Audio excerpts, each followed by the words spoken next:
Welcome everyone to the Vampire Masquerade 5th edition campaign known as Blood on the Grand Strand, jammed by Harry. Who is me. And yes, welcome in everyone, doing this again. Welcome to the finale of Blood on the Grand Strand, Session 7, Breath from the Shadows. We are going to meet all of our vampires, including our special guest this evening, starting once again with Chris. Good evening, I am Chris the Primogen, and tonight I am playing, as always, Anthony Tulip, the Smeetsy bodyguard come handyman of everyone's favorite casino owner. Although how long he will be owning a casino, that is entirely up for this session. I'm very excited to be here. Thank you. And Harry? Hello, I am Harry, aka the Salubri Cat, and I will be playing Dr. Galen Somnus, a Salubri veterinarian. Ready to see how things go. Josh? And hello, I am Josh, and I play Hunter, a Ravnos who is almost done with a lot of people's nonsense, but he did get to eat a mage, so he's pretty happy right now. I'm sure that makes up for the aggravated damage for the day sleep. Oh, yeah, he did sound fire a little bit. Kitsu? Hello, I'm Kitsu, and I play Astrid, the very young Tremere who has a lot of baggage. We'll see if that baggage gets set on fire like a dumpster fire going down the street tonight, but yeah, that's me. Well, you're with someone who sometimes catches on fire, so guess we'll see how that works out. And finally, our special guest for this evening, Syrinx. Would you like to introduce yourself and your character? Yeah, my name is Syrinx, and I will be joining these lovely people as Azaria Durand, Madam of the Fencing House, and not surprisingly, grandsire of Chris's character. But we'll see what happens there in the session. I'm very excited to be here. We're very excited to have you here to play with us. Chris, most of all, I'm sure. So, if you all are ready to take one last trip to Myrtle Beach, maybe, let's finish our vampire story. It's important to remember that in the world of darkness, the world doesn't change in front of your eyes. Rather, it changes behind your back. It is a haunted world and a dangerous one. And there is a subtle dread that permeates everything, an unspoken expectation that something is always about to go wrong. These are the truths our coterie have learned, especially over this last week. All of them, in some way, are battered, broken, beaten, injured, and damaged. But amongst all the chaos and horror, some of the coterie have chosen love, using it as a defense against the long, deep shadows of the Grand Strand. But there's no defense against what's coming. The Camarilla are declaring praxis in Myrtle Beach. They've invited kindred from all up and down the East Coast and are throwing an extravagant party at Hunter's Domain, Pirate's Voyage. We begin our scene in the back seat of a Mercedes-Benz, where two kindred have just crossed the North Carolina border into the Grand Strand. Excuse me. Azaria, you are seated with Ezra in the back seat of the Mercedes.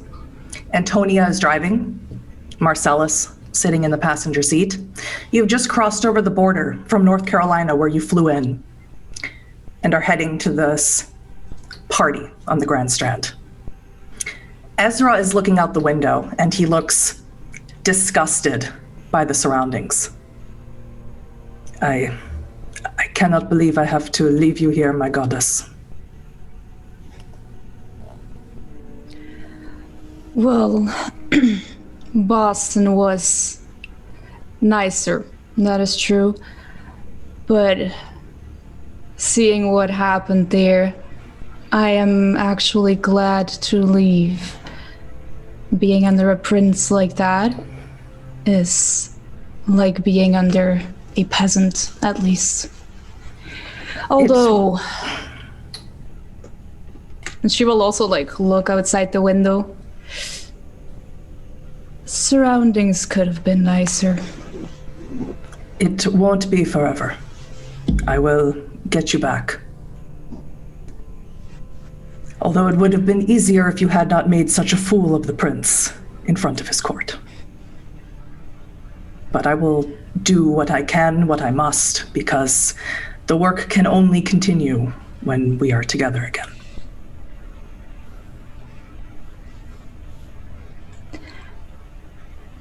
Do surprise me when I come back.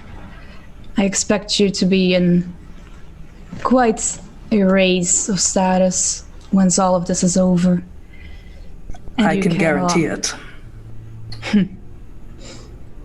And as far as the prince goes, well, let's just say that someone like that is not worthy of holding his pride if he shuns his opponent after losing a fight instead of being respectful and wanting to learn. Prince Pendragon is not loved by his court. He's not loved because of the blood in his veins and because it is time for new leadership in Boston. He's held it long enough. He's, well, to distract from the blood hunt, he's called on you, which of course will likely not be completed since you are several thousand miles away. He's decided to call open season, I believe is the word they use for it, on the Thin Bloods in Boston. I'm eager to get back there to do what I can to draft some into my service. Such a waste of precious cannon fodder. Well, we'll see to it that this party ends nicely and you'll be on your way back and I'll be awaiting your results. It'll be many long nights until I see you again. But we must keep up the charade, my paramour. You know this. She'll hold out her hand for him to kiss and say, but of course. And with cold, unmoving lips, he presses them to your equally cold, unmoving hand. And the car drives. We move our scene now to you, Anthony. You've spent the early part of the evening getting rid of Thedric, disposing of his body that you spent the day with. Would you care to tell us how exactly you're doing this? The human body takes up considerably less space if you merely compress it to a more rectangular shape. I've done it before. It's grisly, but it's easier to store, easier to hide.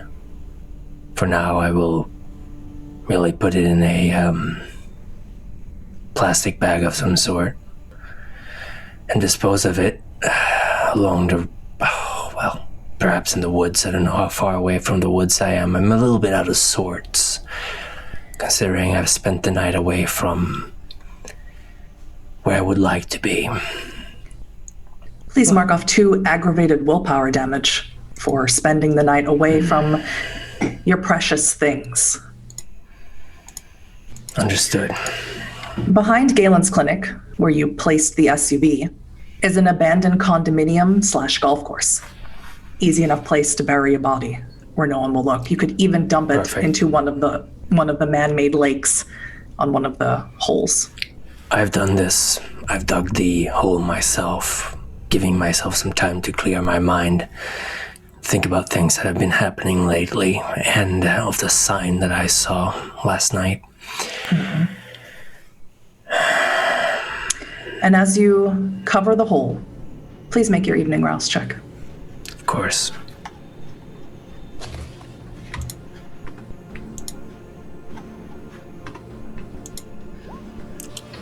That is a Failure. failure. What hunger does that put you at, Anthony? At 1. After all, I did drain another kindred last night. Did you miss me? Not in particular. My sweet, sweet Anthony. There'll be time for us. So soon. There will never be time for us. Now shut up and let me do my work.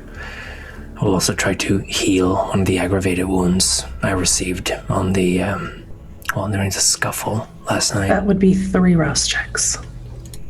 Brilliant. And unfortunately, you may only heal 1. Puts me at 3 hunger. And your hunger spikes. I said there would be time for us, but I didn't think it would be so soon. Keep talking. I won't listen to you. But I'll be here, whispering to you, sweet, sweet Anthony. As you make your way back to Galen's clinic to gather your things and, of course, to take the SUV so you can be an attendee at Hunter's party, you see someone standing there. And you hear a voice. Hello, sweet Robin. Going my way? It's Sarah. Of course it is. Her hair is hanging down long, red and dirty. The red dress she was wearing at the last Camarilla party you went to is ripped and torn, and blowing lightly in the breeze.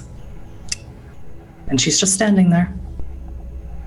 For the briefest moment, I considered getting in the car and leaving without her. But of course, that would leave a lot of people unhappy in my coterie. So I merely nod politely in Sarah's direction. Well, that really depends on where you're going, Sarah, but I'm assuming you'd like to be reunited with the rest of my coterie. Not particularly. But I heard there's a party happening. That was going to be my second question. There is. I would not recommend you attend it, but you are a free woman. You do what you want. I always have, sweet Robin. I'm very sorry about Mars. It's not at all like the Elvis song. There's no party in the jailhouse. Of course. That's unfortunate. She holds out her hand for you to escort her to the SUV. Of course. I do. Is there anything you'd like to take care of before you leave? I've cleaned out the doctor's clinic of any traces of what Masquerade preaches.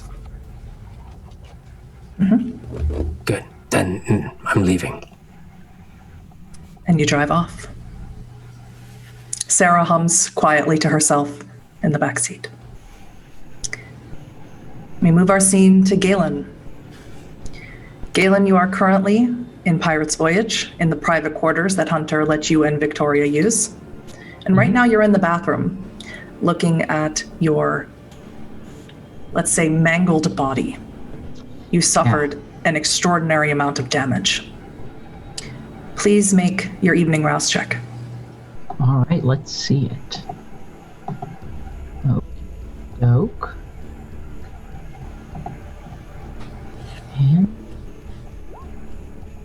That is a success. And you remain at 1 hunger. Please also remove 1 superficial damage that, in my games, I allow to be healed during your day sleep. Anthony, I believe you didn't have any superficial damage, is that correct? Okay. If you would like to try and heal any of your aggravated damage, I will need you to tempt the beast 3 times.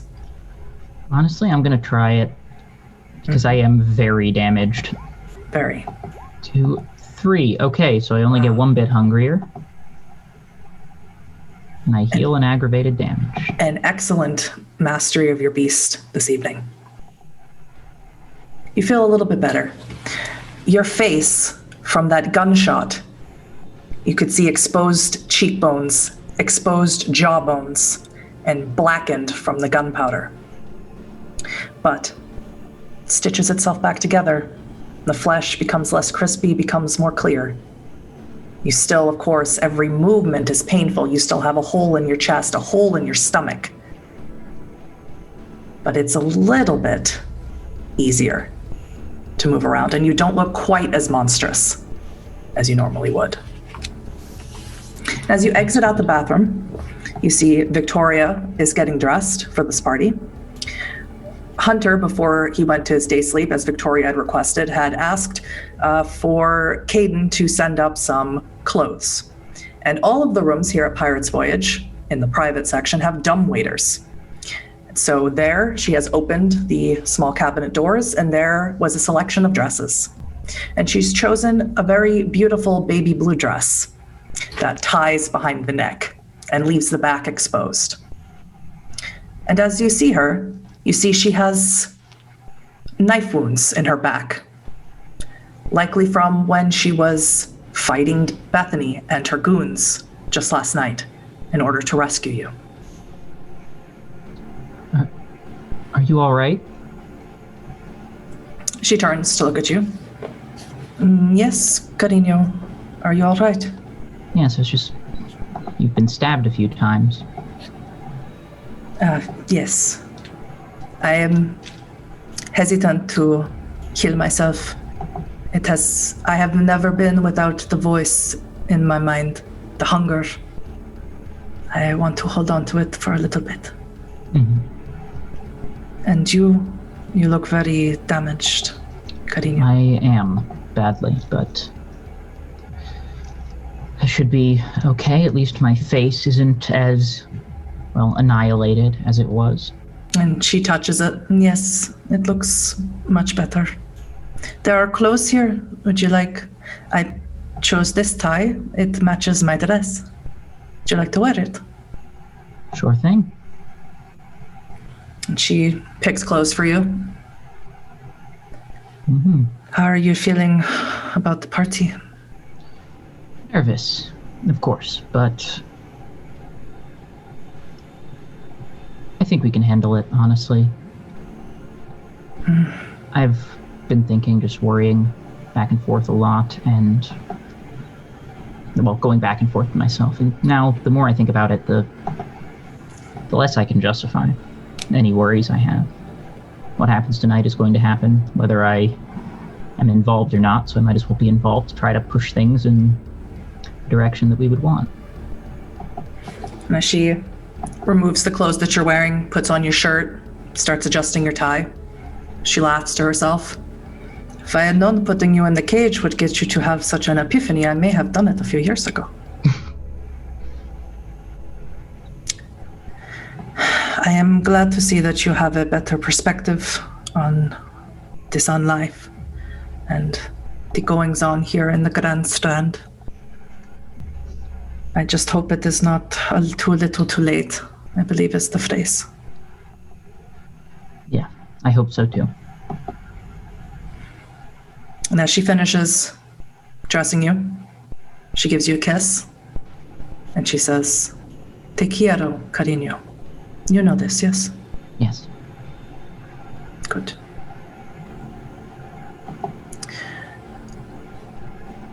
Hunter and Astrid.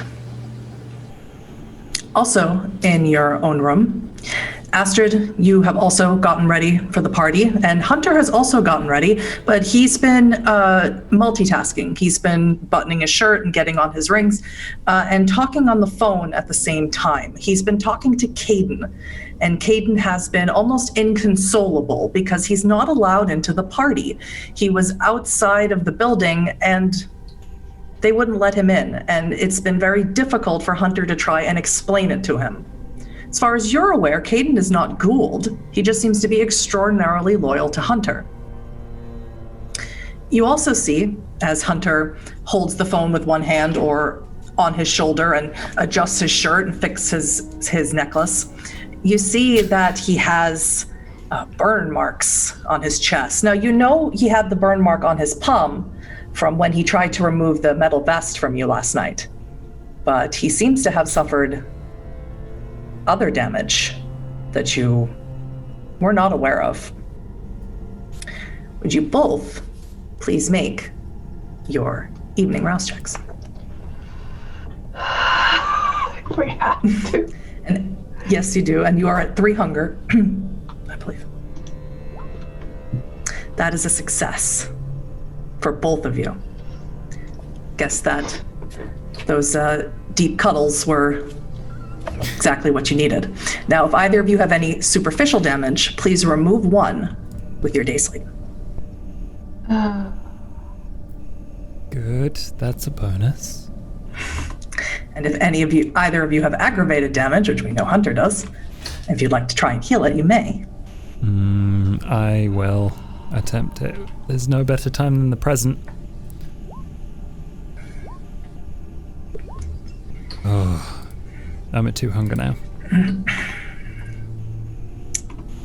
Well, I'm at 3 hunger as it is. I think and I have like 3 damage, which 1 slash is aggravated or normal? Normal, That is right? superficial. Superficial. That is superficial. So, You had only 1 aggravated, and you did heal it after you yes, that's removed the stake. So you have broken bones in your sternum, Mm-hmm. maybe fractures, so it's painful when you move, but it is not aggravated. But Hunter, how pleasant was it to not hear the voice of your beast for the first time in so long? I didn't think you noticed. Boss, did you miss me? I always do. I thought go so. get I in thought trouble. so. Yeah. Let's eat her first. I could go for a bite. You always could go for a bite. You know me so well. Bite her. Shut the hell up. We got things to do today. I'll be waiting. To make matters worse, Esther does come over and like lets him talk on the phone, but like just kind of like peels away slowly the shirt, the color. As you do that, you see that I it starts. don't know if you stop her. He doesn't. You see that it starts to heal as he's talking to Caden on the phone, and the burn marks along his midsection and chest, they go away. They turn back to his undead flesh. But he's a little preoccupied because Caden is almost crying into the phone. Sir, I don't understand. I have been your manager for 14 years, sir. I know you could use me at this party. Believe me, I know. If I had any other option, you would be there for this whole thing tonight, but we just do not have that as a possibility. But I don't understand, sir. You own Pirates Voyage. Who are these people? They're people, they're bending my arm, and that's all you need to know. Take the night off, go relax. I don't know how to do that, sir. How about I give you your full evening's pay, and you leave me the hell alone? Well, you don't have to do that, sir. I'll leave you alone. This doesn't sit right with me. I feel like I'm being punished or something. No punishment from me. Your instincts are right, though. This isn't normal, and there may be repercussions, but I will do my best to make sure that by tomorrow, everything goes back to normal. You understand? I trust you, sir. I trust only you. Well, thank you. But we'll see how far that stretches. Well, this is probably hollow words, but have a pleasant evening. Yeah. And he finally hangs up the phone. You notice now Astrid has come very close to you and is looking inside of your shirt. See anything you like? I don't know if she can blush, but she does look a bit taken off guard. Not the kind of blush you mean. Yes, however, you looked. Are you okay? Are you gonna be okay? You look very hurt. I didn't realize he burned you this bad. helps Thank straighten you. the shirt. It's not comfortable, but it's just a sign that I've been here too long.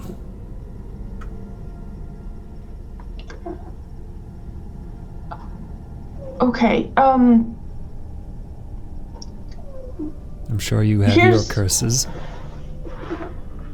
I must do, I guess. This is still moving. She like moves the bones. You know, you It's can... a little bit weird, but I think I'll be okay for Yeah. now. Maybe if I could feed before anything terrible goes down, I will try to see if I can heal it. I did heal it last time, a little bit. You should be able to. You want me to get you something? That would be great. I can't do it. I can't. Shut up, Victor. Sorry, I don't know if you can hear him snoring. It's excellent ambiance. Just so you're aware, Astrid, you can continue to heal the rest of your, I believe, 3 remaining superficial damage, but you must tempt the beast each time. That's the problem. And 2, not to keep belaboring the point, but the production of tender sugar was not disrupted. Feeding in the typical way will still have consequences. Possibly. If we could have, do you know if there's? But I'm sorry. the Camarilla may have blood arriving for the party. You do not know.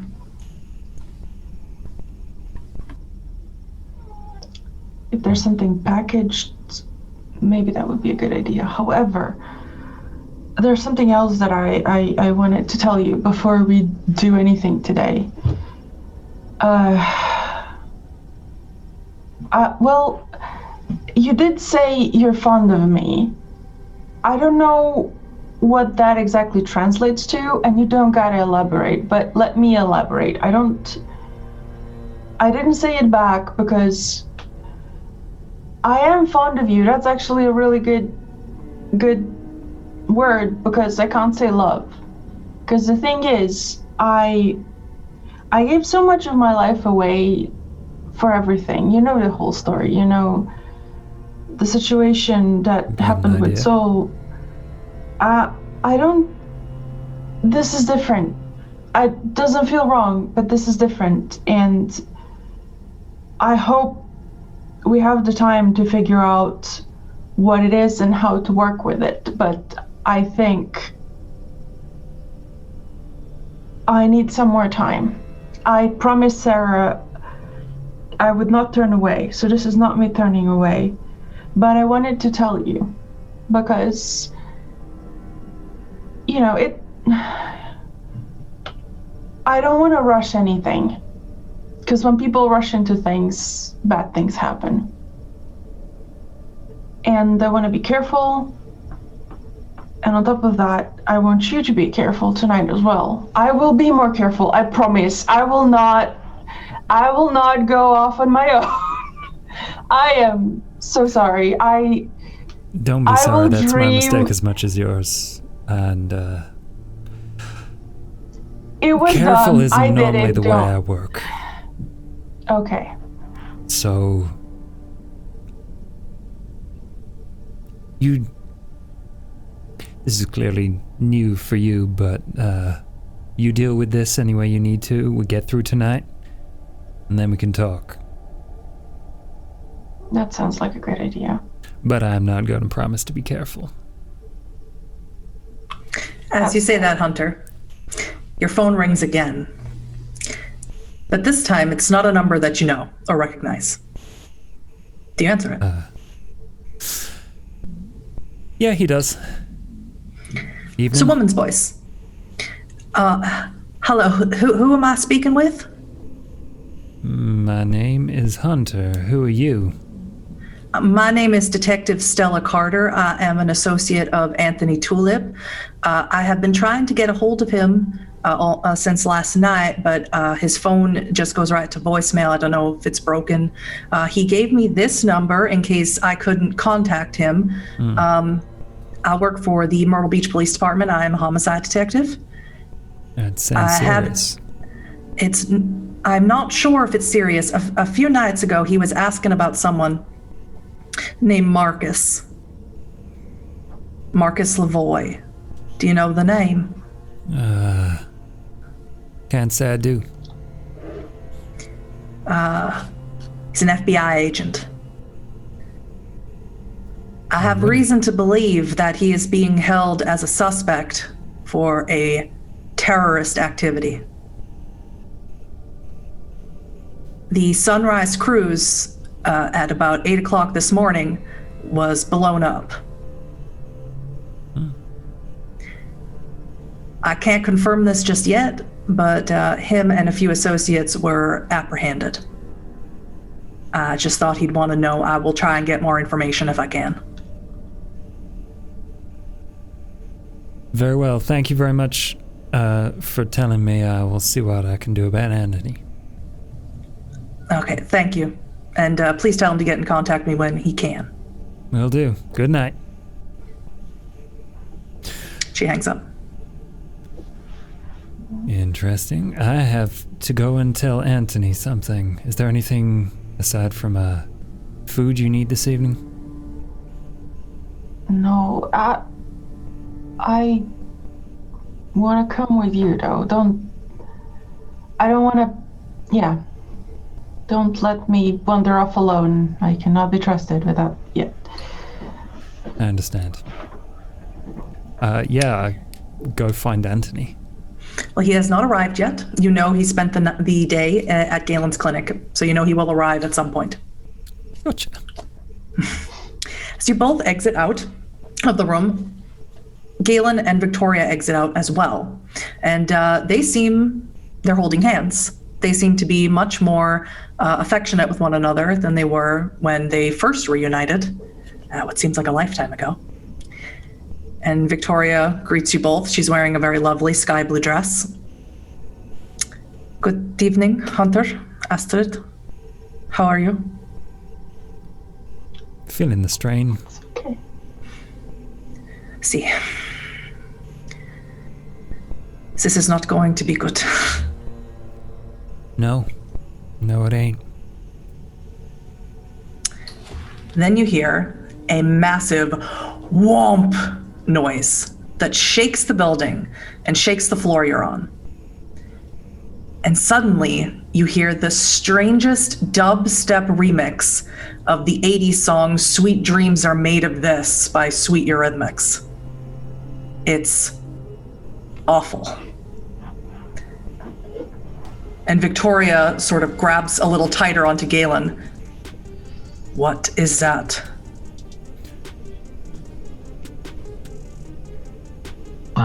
That's loud. I have never heard music so loud. Yeah, me neither. That is unpleasant. Oh, goodness. And then suddenly it cuts.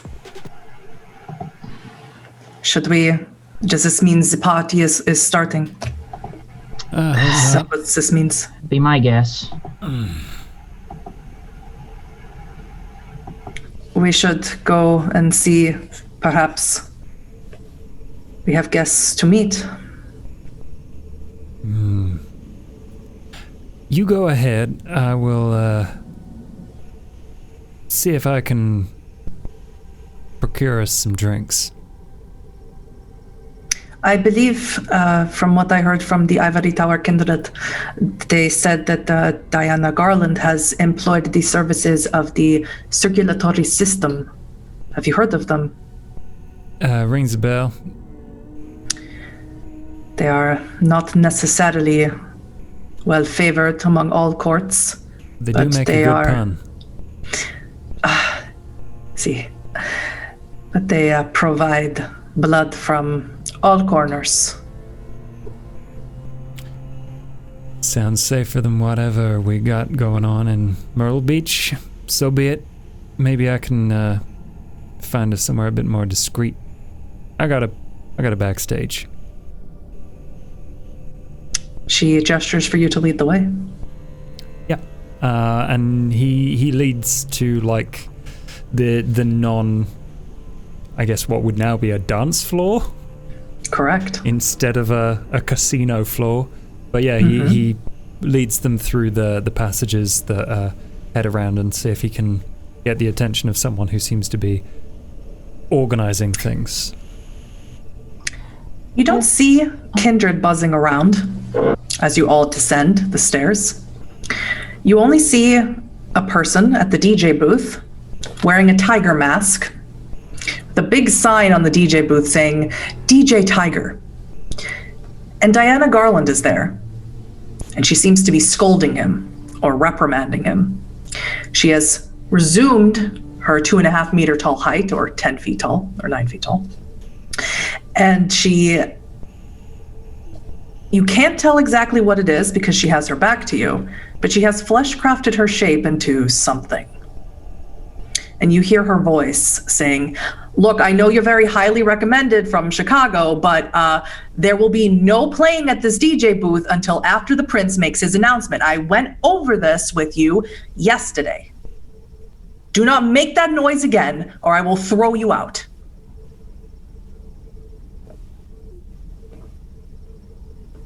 Can't stop me. Chicago. As they're walking, I just wanted to mention that I think Astrid just chose a dark dress, preferably one that isn't very tight around the chest? Not necessarily chest, but around the thighs.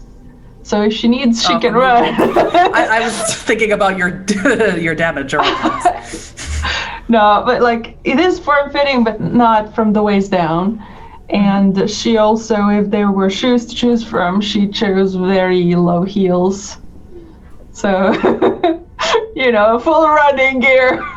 Understood. But as they walk, she also she puts, as all this is going on, she puts a hand at the back of Hunter's back, just as a supportive touch. Yeah, I think he stands next to you and puts his hand on your back and tries to lead everyone around this slightly serpentine back end. Mm-hmm. Where exactly do you lead them?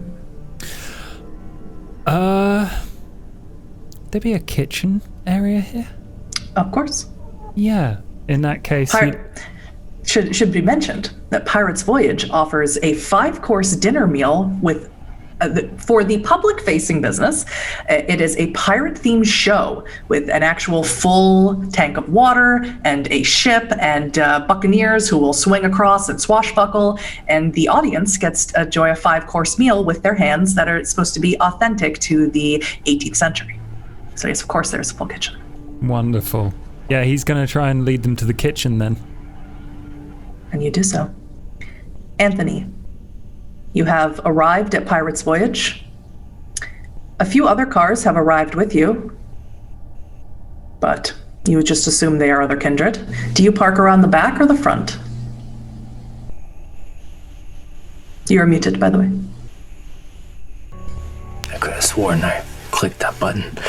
Park around the back, of course.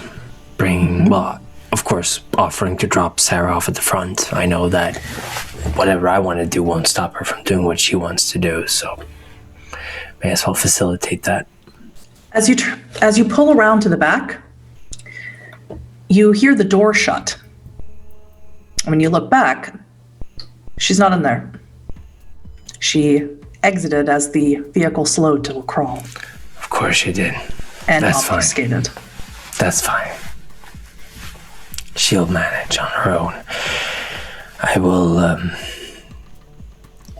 don't have a secondary phone now, so I will simply try to find Hunter, see if he's around, or any of the staff, if they can point me in the right direction.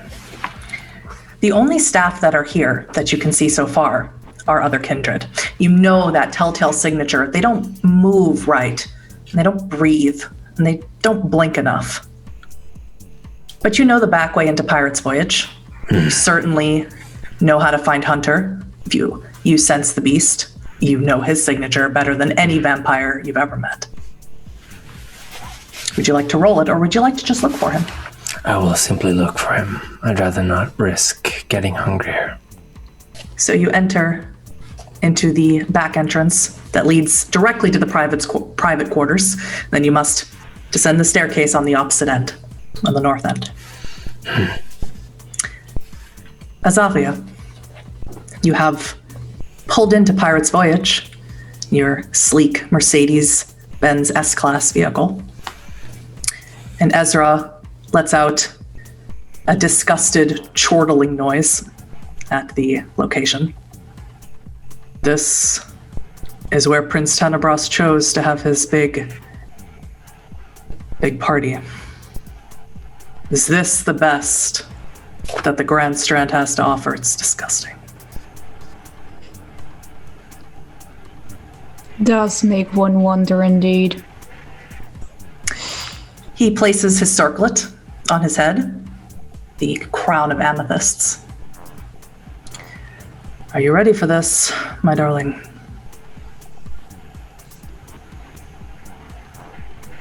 Let's put on a show.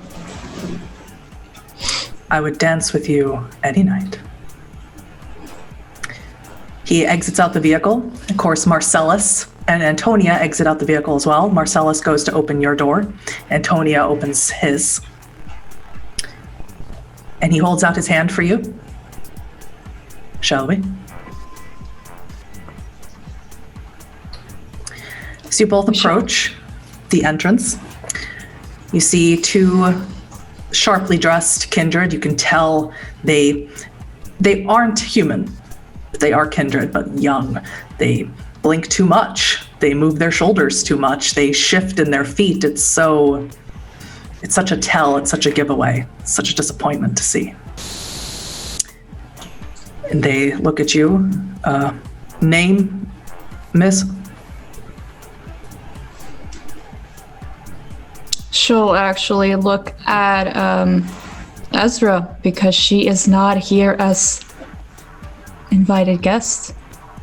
He wastes no time in saying, Ezra Contreras, La Sombra Primogen of Boston. He looks at his iPad, marks it off, and opens the door for both of you. Anthony, you have found Hunter. You went directly from behind the private quarters to behind the stage, and you've made your way to the kitchen almost as quickly as they did.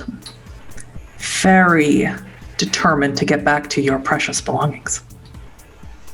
Of course. Anthony follows into the kitchen almost as quickly as you all get there. He looks a bit like he's not doing very well this evening.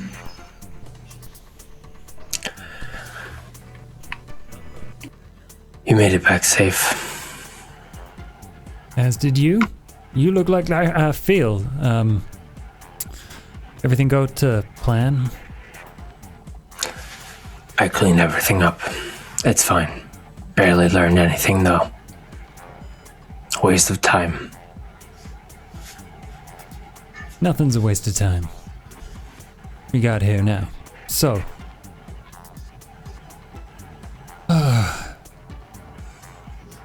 Anyone got a plan for this evening, or are we just gonna hold on until someone tries to cut our heads off?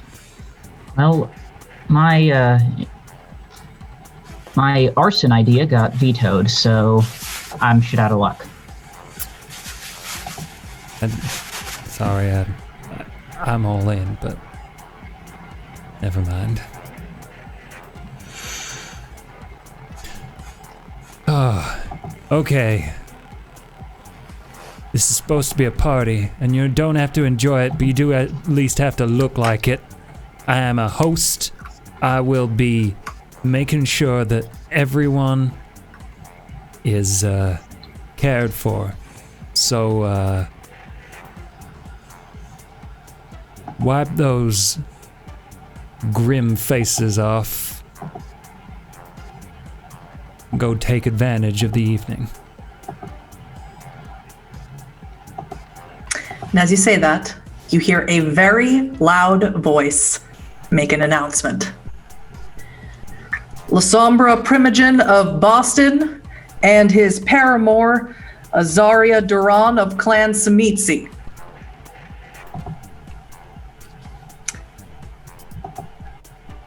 Does anyone go to look at the first arrival of guests? Yeah. You all exit out of the kitchen, and you're greeted by what you saw that last evening. Shades of decadence. The walls are simply covered in velvets and satins, and the dance floor is a sleek, dark wood. The lights are very, very dim, and there's a few colored lights beaming down onto the dance floor. The banquet tables of beautiful rosewood are filled with goblets of blood. You see the very first person that you see when you all poke your head out of the kitchen is Diana Garland. She's wearing a tight leather dress, red dress, and she's flesh crafted her face to look like what you would call an Ouroboros, or a dragon, or a snake eating its own tail. What the fuck? As soon as she hears Azaria's name, you see her make her way over to her. Now, Azaria and Ezra, as they enter into the ballroom, both of them are wearing crowns. Ezra, a circlet of amethyst, and Azaria, a tiara of rubies. Ezra is wearing a black Gucci, well-tailored suit, but Azaria is wearing a fencing outfit with a tight leather corset around her midsection and dark slacks. She's followed by two people. One of them is a tan-skinned woman wearing almost what you might call a cat suit or a utilitarian suit of black leather. And the other, a male, well, he looks very strange. Pale skin, dark hair, but he's simply covered in boned spikes on the exterior of his body. And his forehead has been brought down and flesh crafted out to look almost like a visor. Goes almost down over his nose. Diana approaches you, Azaria. Well, my stars. I never thought I would see you again. How are you? She bows. She will incline her head and slightly raise the hands that are still holding Ezra's. Be like, it has been ages, my dear. I am glad to see you here as well. I am so honored. When the prince told me you were coming, I couldn't believe it. I couldn't contain my excitement. There's another one of our kind here. I don't know where. And she starts looking around, and she sees you, Hunter, poking your head out of the kitchen. Hunter, come here. Where's Anthony? Where's Anthony? Where is he? He's around here somewhere. She walks over to you, loops her arm into yours, which is kind of difficult for her since you are considerably shorter than her now. She brings you over to this woman who was announced as Azaria Duran of Clan Samitsi. This is an extraordinary woman of my clan. This is Hunter Pierrot. He's hosting this party tonight. Clan Ravnos.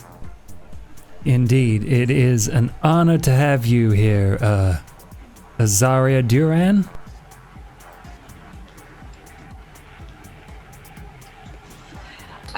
What does a hunter's physique look like?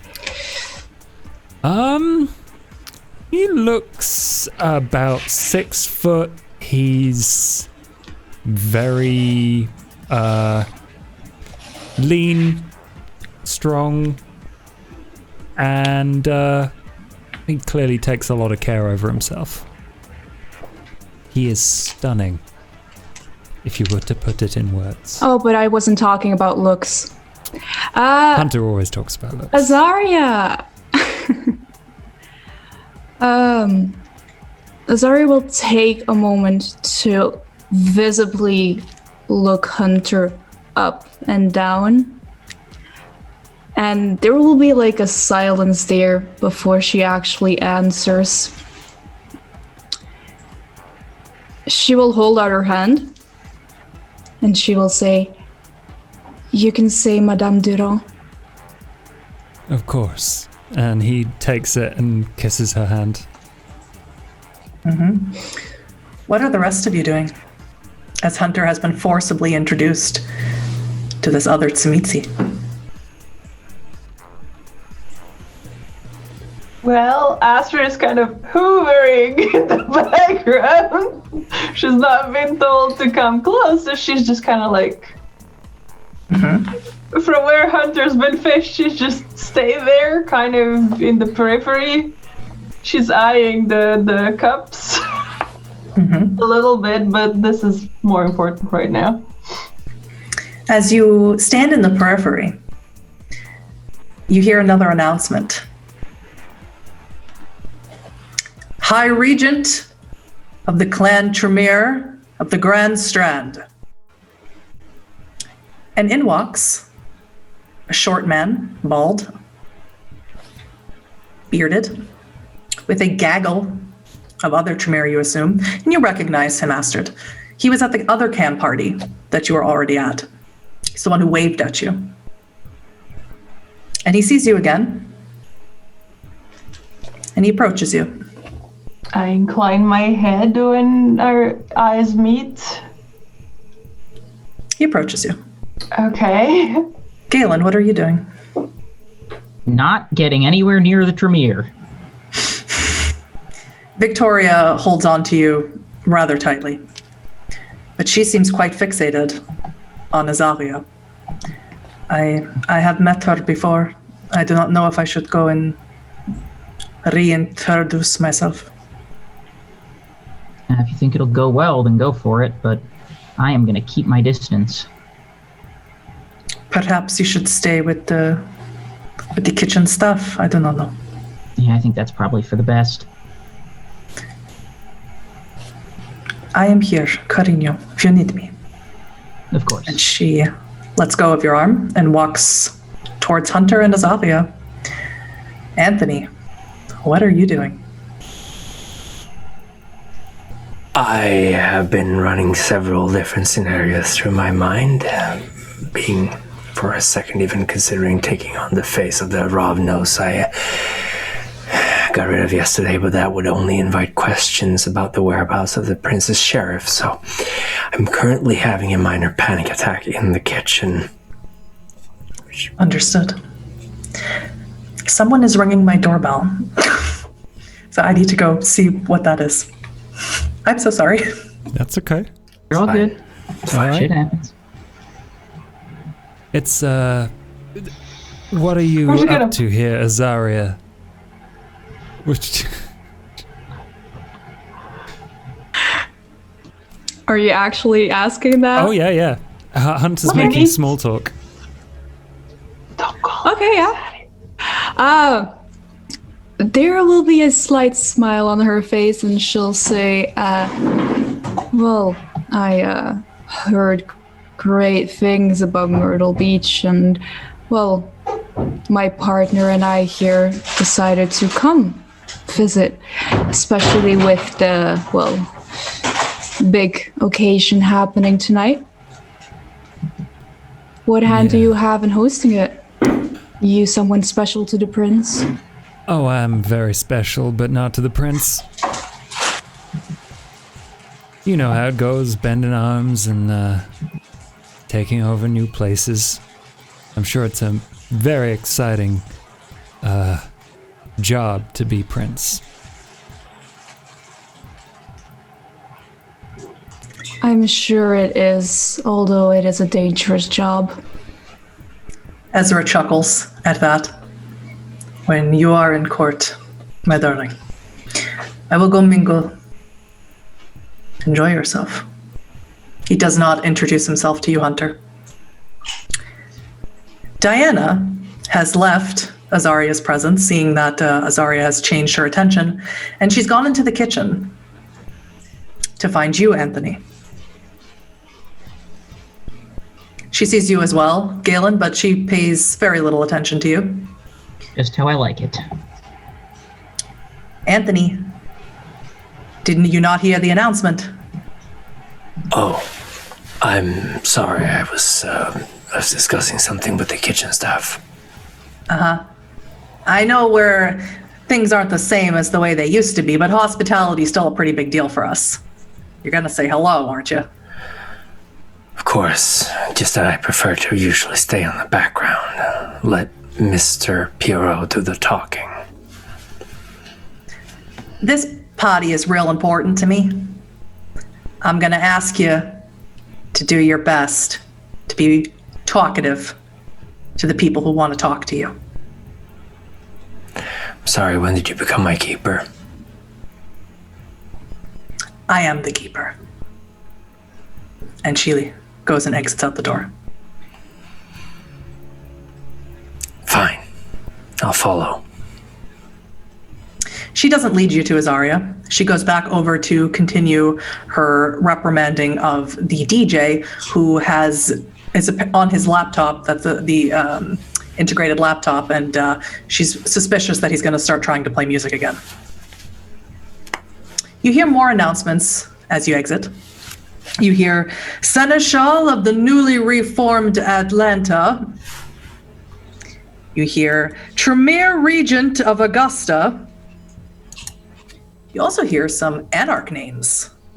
The Baron of Tallahassee, who comes in looking like they just took a road trip on a motorcycle and is covered in dust, still wearing their leather riding gloves.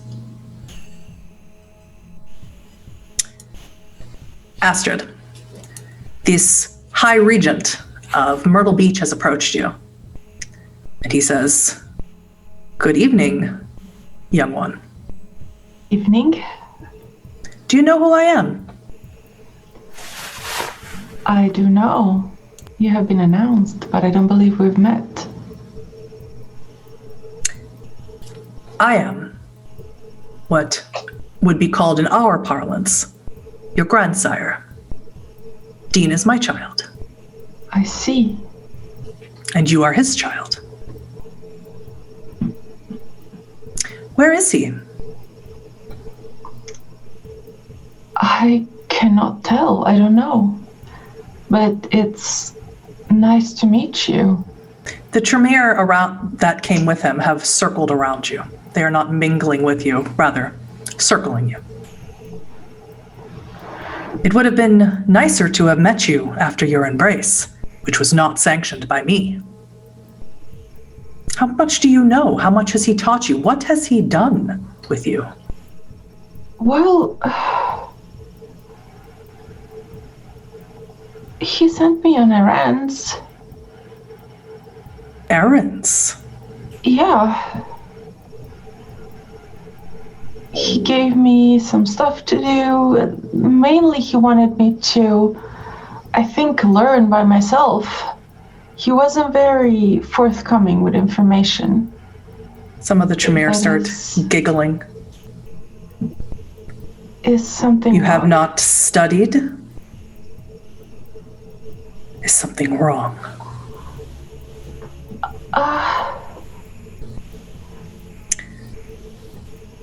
Come, let us discuss. Let us have a lesson over a goblet of blood. And he puts his arm around your shoulder, leads you away. Okay, thank you. She tries to say loudly. So that someone Hunter else would did. definitely hear this. And Galen, through the window of the kitchen, you have a bird's eye view of everything. But Tremere may not be who you want to go visit. Yeah. Anthony and Victoria have joined Hunter, unless Hunter is going with Astrid.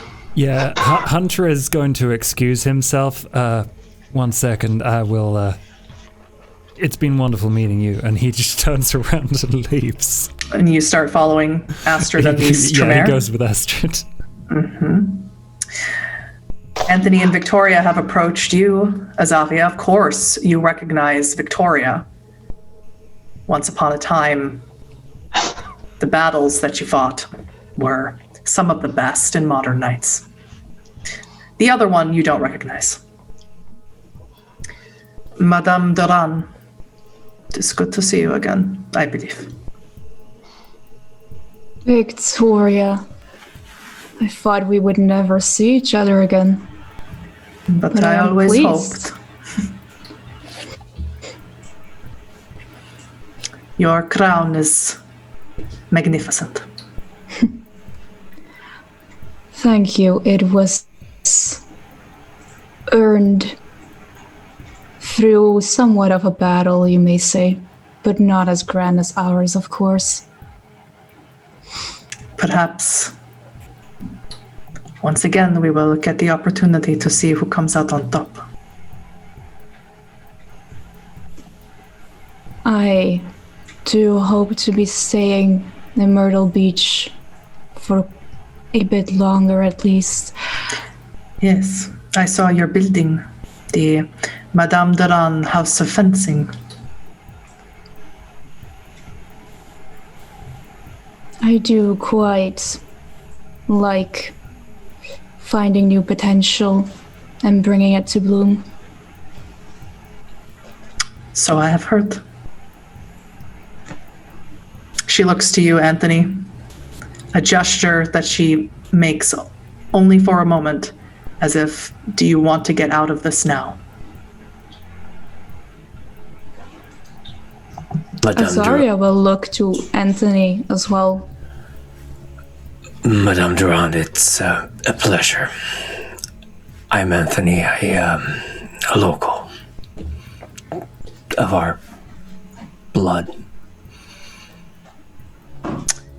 Azaria, wits insight.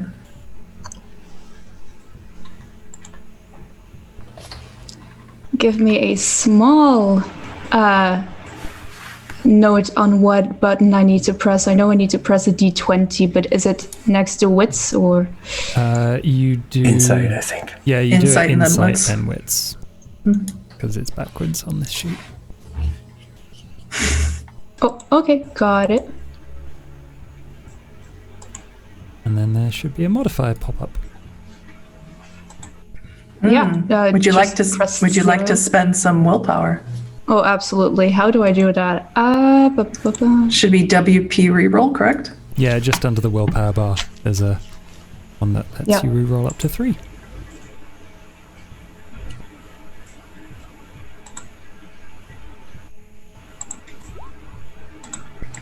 Two successes.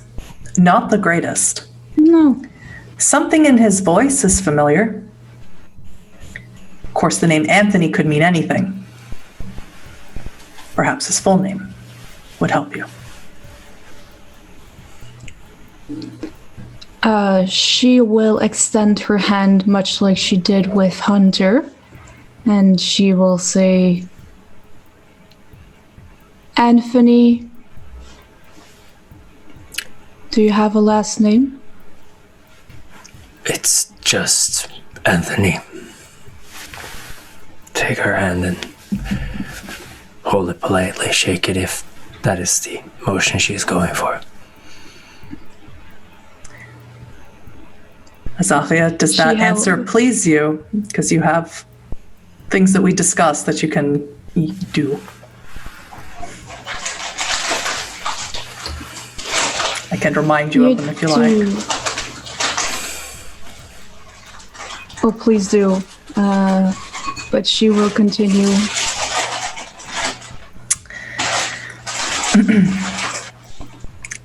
You do. It depends on exactly what you would want to do. Frustration, insult, weeping, all those would force something.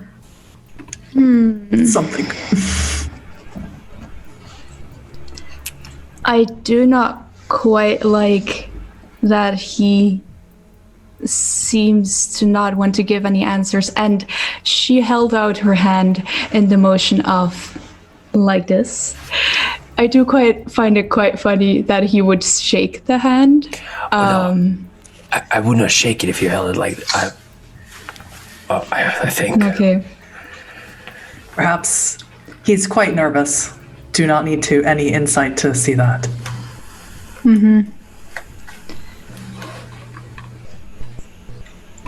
You seem quite nervous. Is it the Well, party?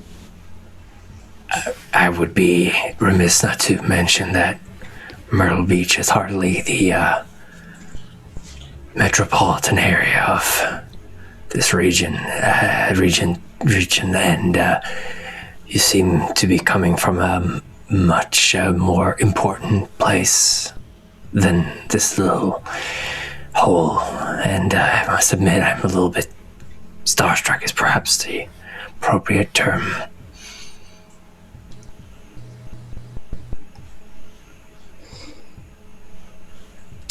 As she did with Hunter, Zarya will give Anthony a very obvious once over. What does Anthony's physique look like at this moment? Anthony is, like Hunter, about the same height, around 6 feet. Fairly stocky build. He's slightly stooped over, so he might appear a little shorter than he is. And generally just kind of a blank face, nothing that would stick out in a crowd.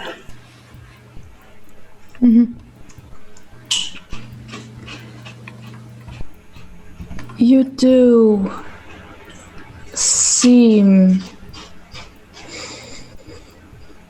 familiar. Have we met? Oh, I'm sure I would remember meeting someone of your grace.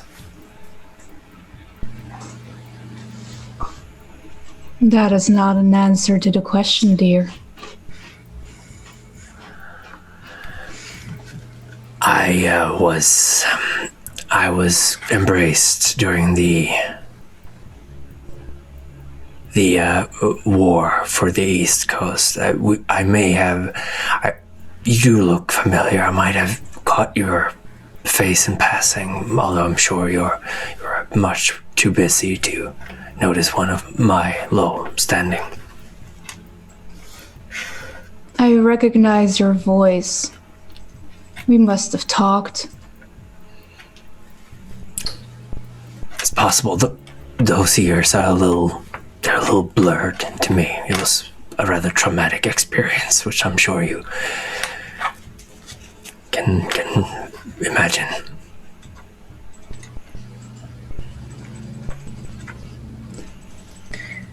Galen, alone in the kitchen, watching the room fill up with other kindred, watching Anthony look more nervous than you've ever seen him as long as you've known him, and watching Hunter try and get after Astrid as she's corralled by a gaggle of Tremere. Someone enters into the kitchen. The kitchen staff doesn't seem to really notice or care that you're there. They are not the normal kitchen staff. They are other kindred who seem to work for this circulatory system. They are procuring goblets and things. And it's the Anarch who was announced not too long ago. It's a very tall man, rough around the edges, dirty, and he kicks the door open with his foot. And he says, what you doing hiding in here, Shrimp? The environment out there isn't exactly hospitable to my kind. I'd rather not end up as lunch. Are you covering your third eye? No. He looks at you. Oh my god. I don't know if I've ever seen one of you. Just heard about you. What's that like? Does it blink? And he goes to poke it. Do not touch. Why? What's gonna happen? It wouldn't be pleasant for either of us. Fair enough. He plops himself on top of one of the counters, the steel counters. So, your plan is to just hide in the kitchen the whole night? So far. But if something goes wrong, then obviously I'd intervene on my friend's behalf. That's adorable. Well, it's worth a shot. I just rode in here all the way from Florida. And if you think that you're going to be able to help any of your friends if something goes down here, shit out of luck. The amount of kindred coming here, I'm just hoping nobody calls the fire department. You know, one of these looky-loos outside. Yeah, that would be unfortunate. Well,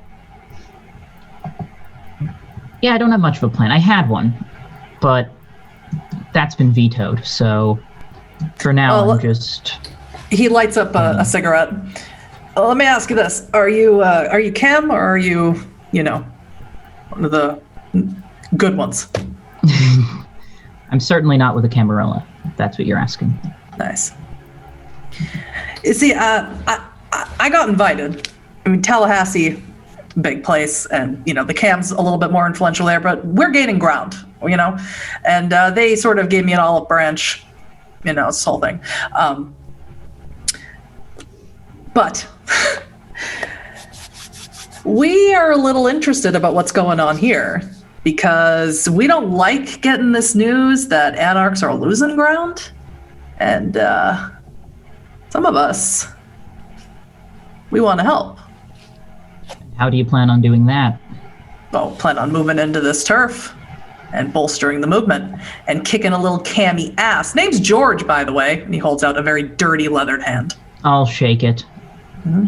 Bruja, by the way. Dr. Somnus. And I'm sure I don't need to explain my clan to you. You don't, but you might need to explain that last name to me. Did you come up with that by yourself, or? I've had a few names since I've been embraced, but this is the most recent one. Well, let me know when you get a new one, because I'm not going to call you that. You can call me Galen. Yeah, I'm not going to call you that either, because it's too tempting to call you Gale. So I'm just going to call you Doc. Sounds better. That works. I know. Hunter and Astrid. You see that Astrid has been corralled by these Tremere, and they are all drinking from the goblets of blood, and you see none of them have started to frenzy, so you assume that it is safe. And this one particular one, portly, bald, seems to be uncomfortably close to Astrid, menacingly close, the way he's speaking to her. And what he's talking to her about is something called the pyramid, and why it's so essential. Astrid just looks at him wide-eyed and nervous. So, the bottom of the pyramid is just as important as the top of the pyramid. The bottom, with all of the, what we would call neonates, our acolytes. They hold us up. So we need to keep them close.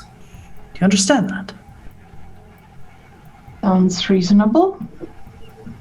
See, Dean has done no such thing. Oh, He's broken away and taken you with him. And that simply cannot be allowed. I will be petitioning the prince tonight to have you returned to where you belong. oh, With us. I was not aware. I know. You will be made aware of everything. He side-eyes you, Hunter. And this is your bodyguard? This is a member of my coterie, and also the host of this party. Too young for a coterie. Be removing you from that as well. Yes, host. The name is Owen. And you? Yes, my name's Hunter, and it is wonderful to see you. He scoops up a goblet of blood and starts swigging. Mm-hmm. And Astrid drink hers really quick. Both of you can remove, for each goblet you drink, remove 1 hunger. You're just like, You're gonna double fist it. nervously. And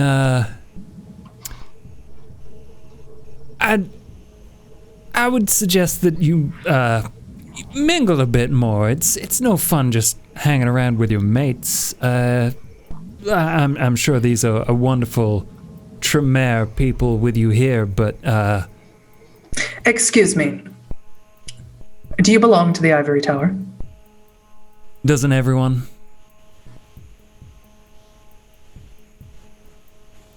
You have no right to tell me or us who we should mingle with and what we should do with our time. Absolutely not. I'm just explaining how we've set this party up. You are merely the host. You own the building. The Keeper of Elysium has set the rules. That is the way it works. And if you were Camarilla, you would know that. That is the way the Elysium works. You have no authority. You have no right. I'm speaking with one of my clan, and I would appreciate it if you backed off. Well, you see, whether I'm here or not is entirely up to my friend Astrid here. It's not. Actually.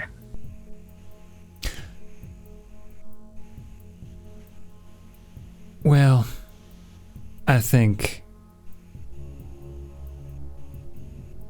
that there's a limit to the rules of how you do one of these Elysiums, right?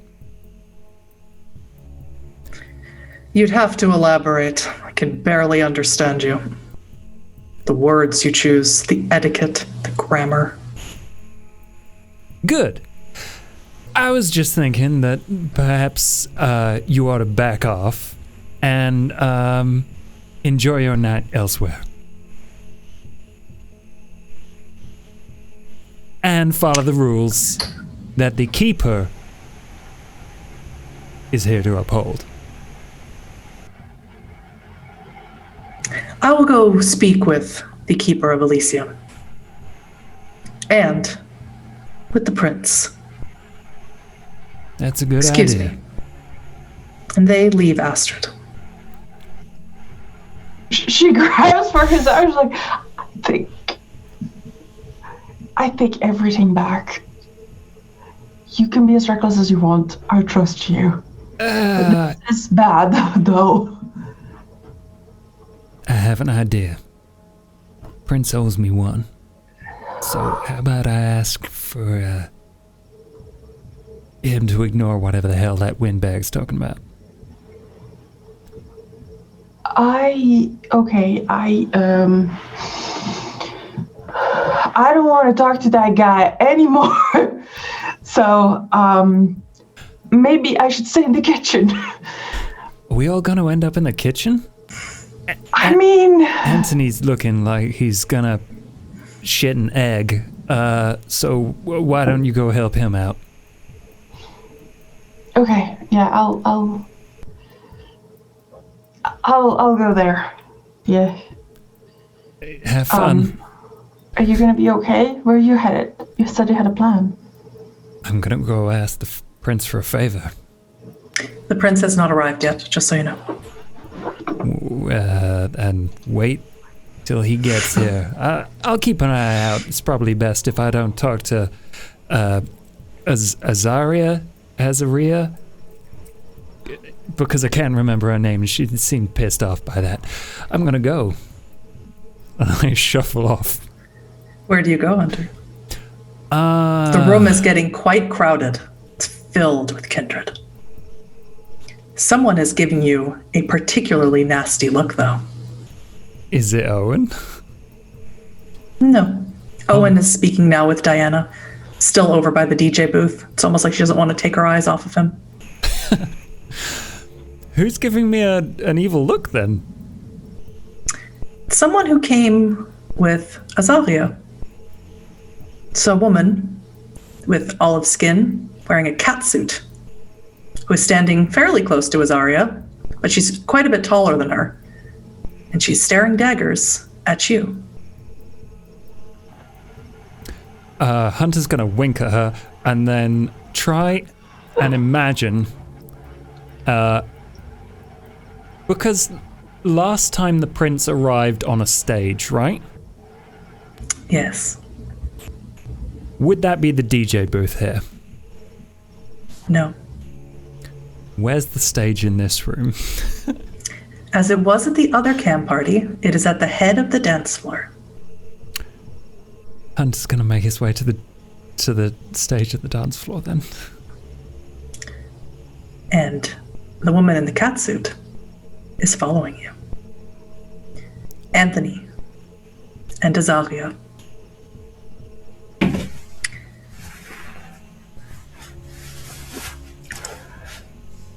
You say you're a local. Well, seeing that you're so starstruck, and I am new in this town, hoping to stay for a while, perhaps you would be honored to accompany me tonight, introduce me to the noteworthy faces here. I would highly appreciate it from a member of my clan. It would be my honor to provide whatever knowledge I could. Thank you, Lady Durand. Excellent. Is there anyone the Madame would like to speak with first?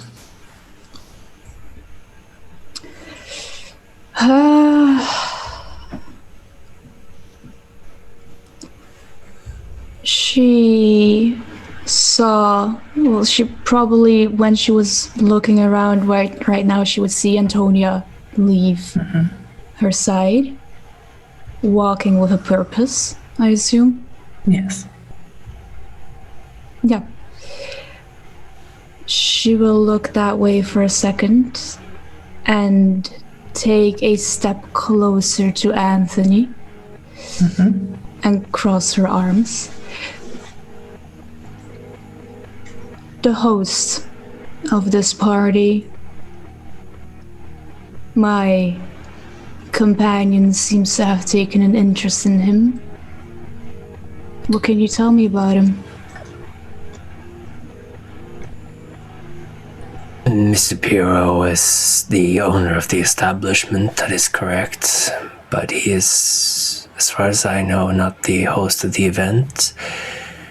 He is a local businessman making his money off the gambling tourists who come to the city.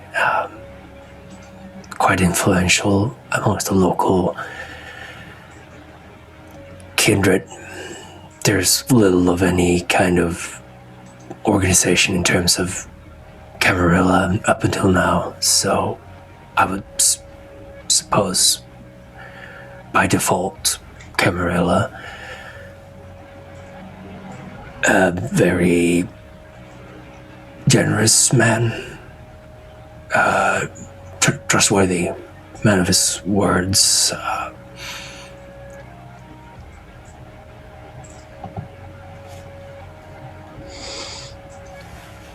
You say that there hasn't been Camarilla presence in this city up until recently.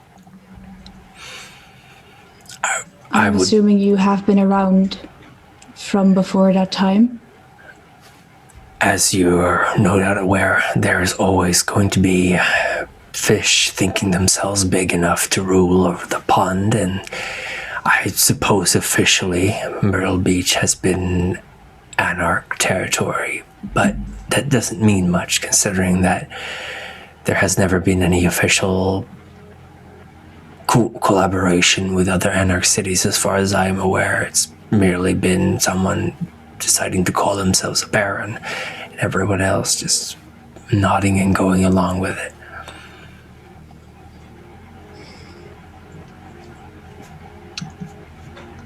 Well, perhaps that is why the city has experienced its recent events. Then I have heard about the troubles facing this domain.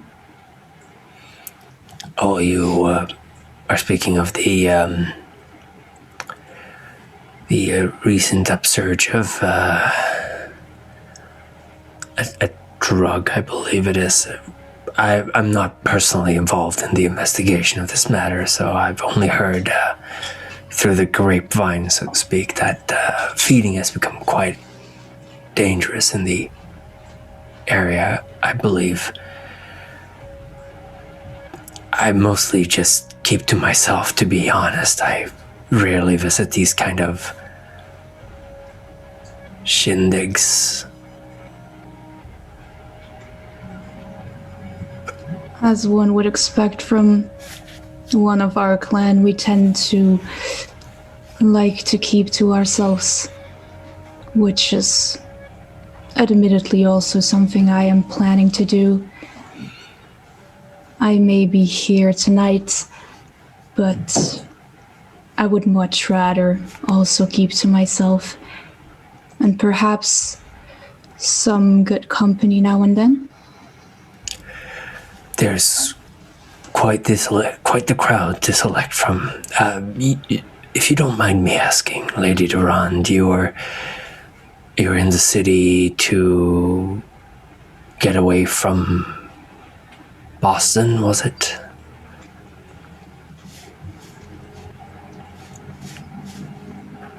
I am in the city to seek new potential. And well,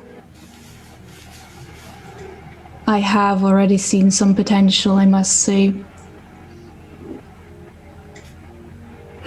No, that's good to hear. There's always diamonds in the rough if one is willing to dig deep enough, I suppose. Azaria, that is a phrase that you have used quite often. It's a phrase you used to tell your childer. Interesting he would choose it.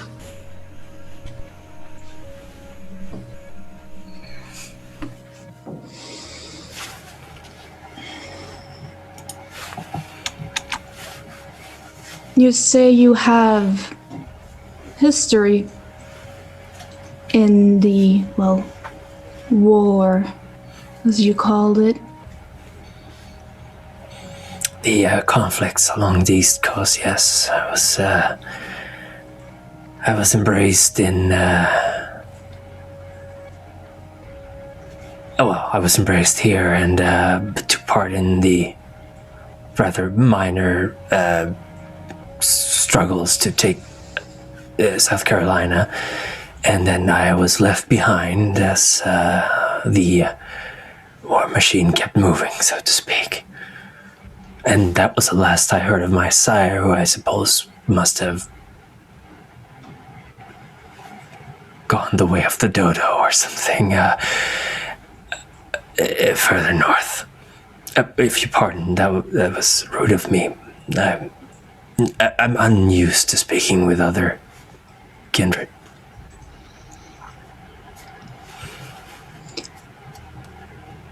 Quite unfortunate that your sire would up and vanish.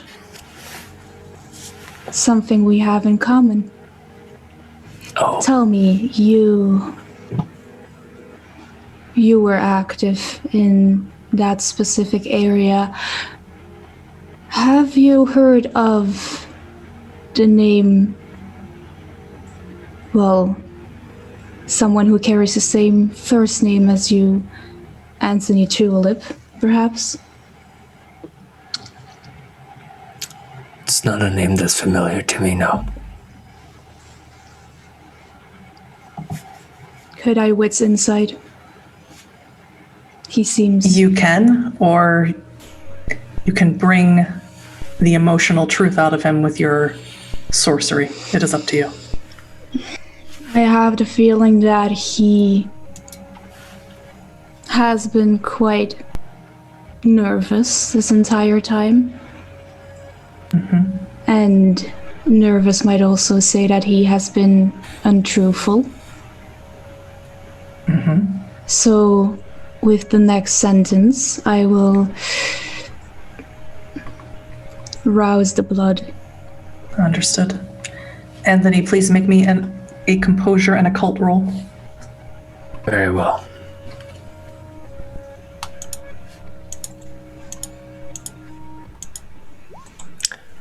One success. Zahia, please roll the weeping.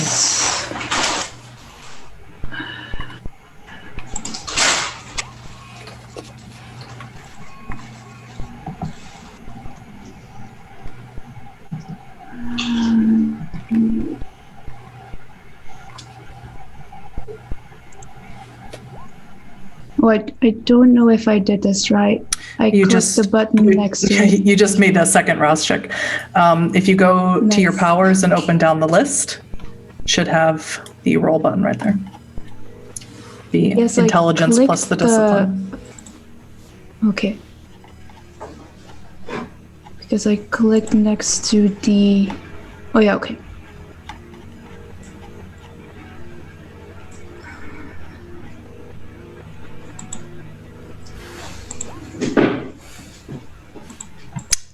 Might want to use a willpower. I will. Anthony, you can also willpower if you like. I think I will. Actually, you cannot. No, I You cannot. have 3 hunger. That is correct. 2 successes is enough to overpower Anthony's composure. Anthony, as you speak to her and you are nervous, you suddenly feel this welling up inside of you. You are certain this emotional upheaval is coming from your grandsire, but it's undetectable by anyone else. All of your pain, of all that you have suffered in your life and unlife, comes bubbling to the surface, and tears of blood begin to well up in your eyes. You feel as if only Azaria can understand you, that you can only open up to her and tell her all the things that you fear, that you desire, and the truth of who you are. Is there any way for me to resist this at all? Only if you had willpower to spend. I will, for now, after the roll. You rolled the contested roll, got 1 success. No willpower to spend on it. Yes. Pardon me, something seems to be coming over me. It's terribly sorry. Must be the pressure. Showing weakness is not something bad, per se. Are you doing this to me? Am I... What? She will hold out a hand and place it on his upper arm.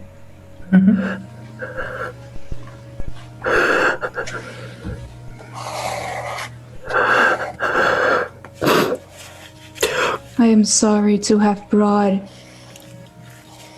bad memories to the front.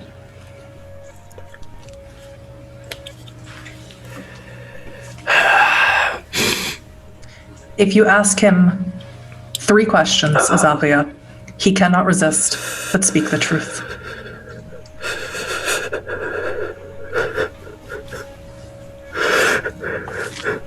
What happened to you during the war?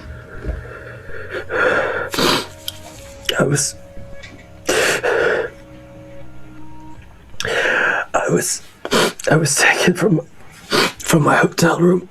I was buried. I had to take my way out of a grave. They made me do things. Terrible things.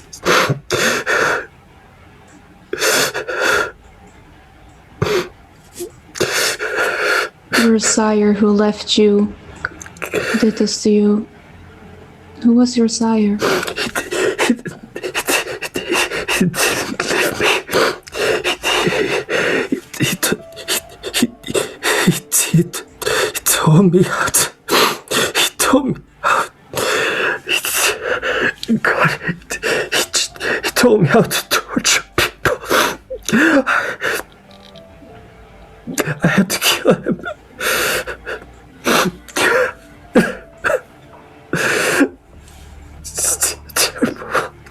You have one final question, Azafia, before you can release him from this.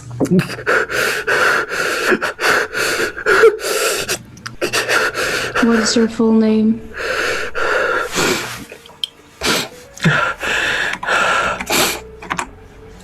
Is there no way for me to resist this? No.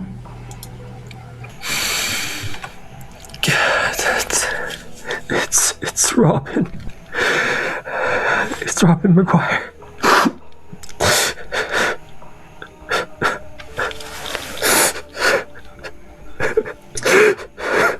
Anthony, suddenly the emotions evaporate.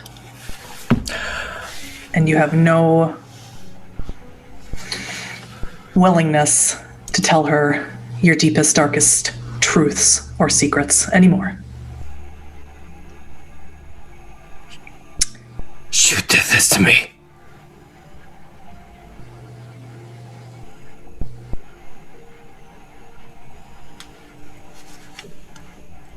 I knew we met before. Don't. You're not allowed to use these things. Oh, my dear. What things? And she will raise her hand up towards Anthony's cheek. Mm-hmm. And if he doesn't pull away, she will just gently place it there and give like one stroke with her thumb.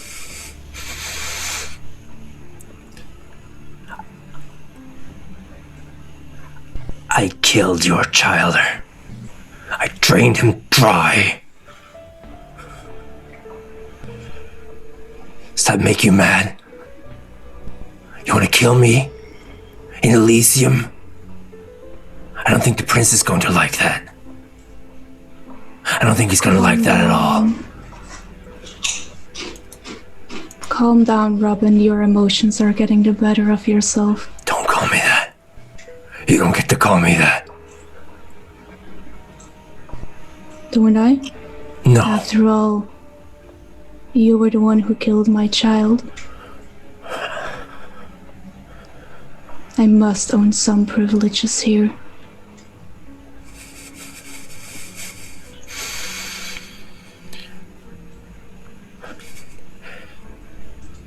I will answer your question. Am I going to kill you?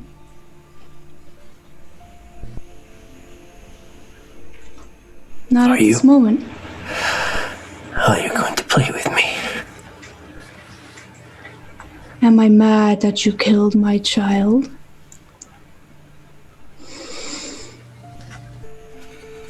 Would it surprise you if I said no? No, you know it wouldn't. You monsters are all like that. You don't give a shit about anyone else.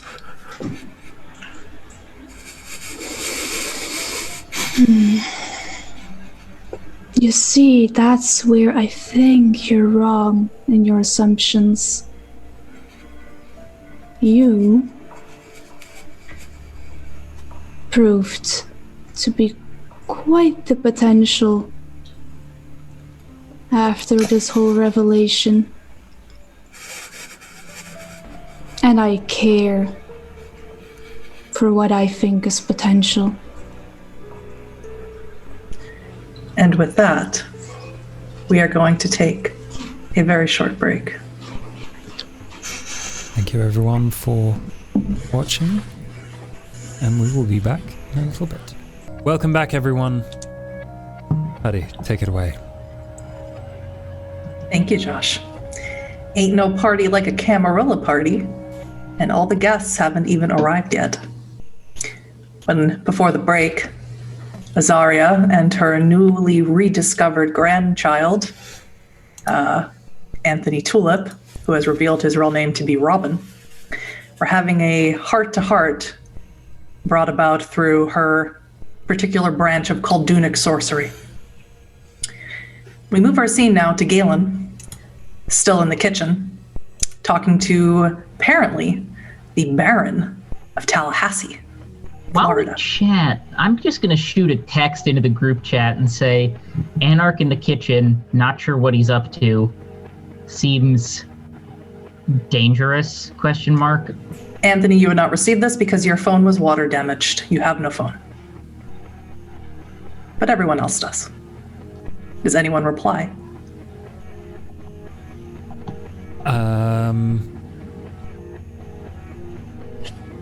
No.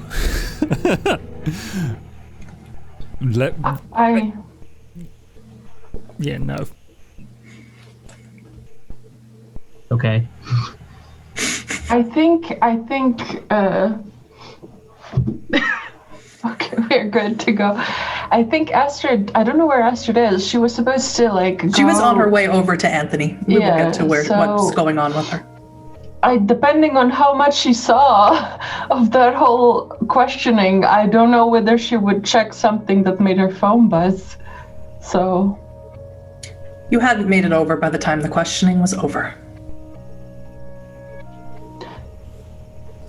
Yeah, I don't think she would check the phone then. She would be more in the now because he's bleeding. Understood. We will get to that. So, as this Baron, who has not introduced himself, kicks against the pliable steel of the countertops, or the cabinet. So, how much do you know about this Victoria person that everyone keeps talking about, at least those of us in the movement keep talking about? Depends on why you're asking. Well, we hear she's old. We hear she's an elder. And I don't know if you've been hanging around, but there ain't many of them left.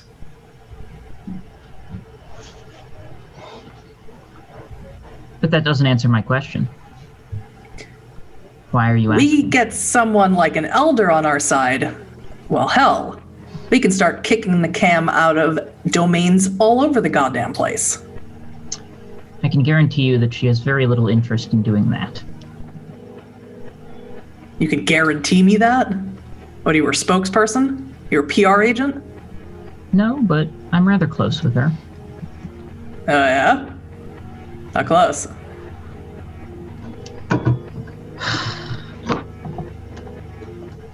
So, what's your plan here tonight, Baron? Just getting the lay of the land. So Before you go to war? Not going to war tonight. But soon. I mean, forgive my lack of trust here, but you enter through a back entrance, don't announce yourself. You indicate a desire to go to war with the Camarilla, and you expect me to believe you're here just to make friends. Or to scope out. I'm here to make... Look. You need to back off a little, okay? I'm here to make the right friends. I'm here to see where I can help further the movement. I don't know, are you apolitical or something? Do you know I try what to the be, but I've been sucked into this whole thing, so... You know, you win some, you lose some, I guess. Bigwig in my clan took a shotgun to the bigwig of the Camarilla. Blew his head off. That signaled to us It's time for war. It's time to dismantle the ivory tower. And that's exactly what we're going to do. And that's exactly what we've been doing. I know things are different now. We don't have the Nosferatu running around giving everyone information, so maybe you haven't heard. We're taking over Florida. Bit by bit, brick by brick, piece by piece, every night. And we're damn good at it. Well, that's good for you, I suppose. And we heard, everybody knows Myrtle Beach. Everyone who lives in the South knows Myrtle Beach. It's a great place to go to. It's like a rotating door of necks. We don't want the cam here. It doesn't look good for us. Because they'll start inching down closer, down to us. So, I'll tell you this much. Victoria's here tonight. I'm sure she'd be willing to talk to you, although I doubt you can make her a foot soldier very easily. I'd rather make her a general. My point still stands. We've got a good thing going here in Myrtle Beach and would rather not. You've got a good thing going here in Myrtle Beach with the cam on your fucking doorstep ready to teabag the lot of you. I mean, you have a point. We're simply just trying to survive. I don't want to step into this and get everyone killed, and it seems you're willing to. I don't know if I'm... Yeah. You gotta be willing, or the cam will literally roll over you, bend you over, and pull down your pants. You don't want that. Yeah. So what do you recommend we do tonight? Well, I don't know what the hell you want to do, but I'm gonna go talk to Victoria. She's the one in the pretty dress, right? That would be her. So I'm gonna do that. You have fun, I don't know, wearing an apron, whatever it is that you're doing in here. I don't know if I'm going to be staying in here much longer. Much rather be... No skin off my ass. And he kicks open the door and heads out. Hunter. Hello? You've made your way... Good evening. You've made your way to the stage. Roll me wits and awareness, please. Sure.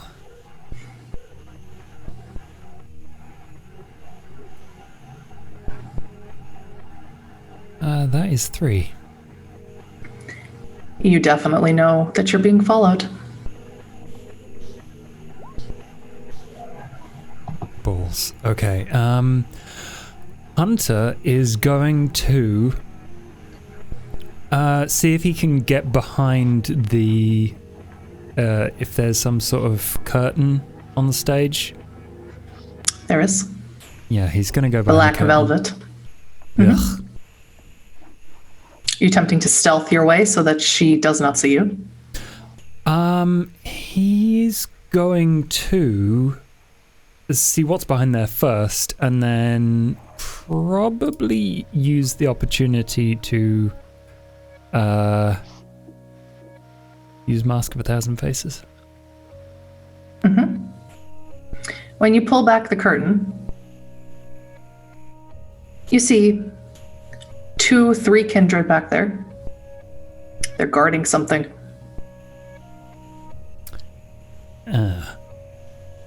Probably not the best time to use Obfuscate then. They're all looking at you. They immediately come to attention when that curtain is moved. Mm-hmm. Excuse me.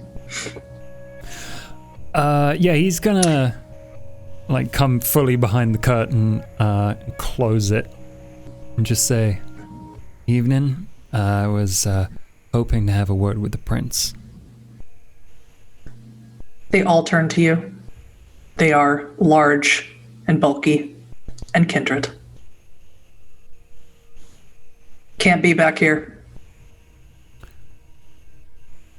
Well, before the prince makes his grand entrance, he should know he's going to be bothered this evening.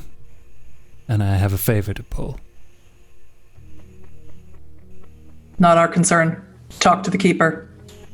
Leave now.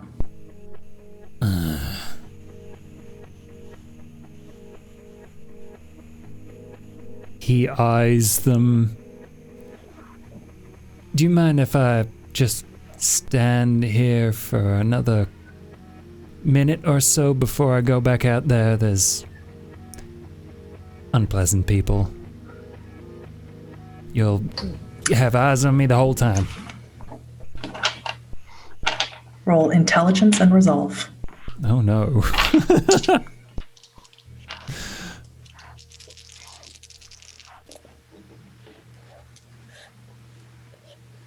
I got 3.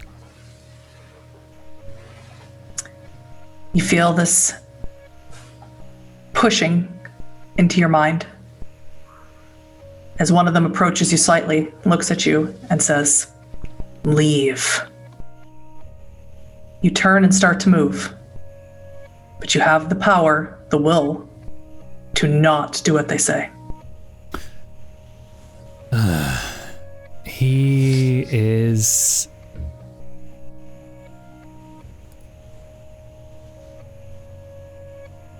Yeah, I think... Oh, no, he's... hasn't got a plan if he stays, so he's gonna leave. As you remove the curtain, you come face to face with the woman in the catsuit who arrived with Azaria. She's almost raptor-like, very angled features. She looks very lithe, capable.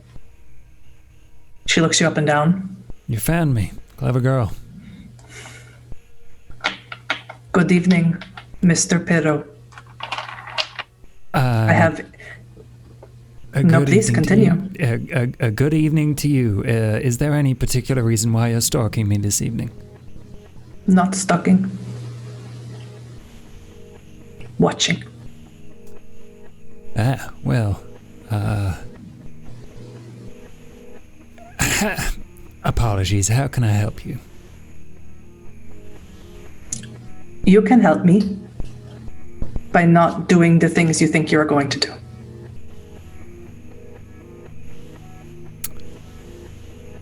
So I'm just trying to get this sentence out in my head before I say it, but what do you think that I think I'm gonna do?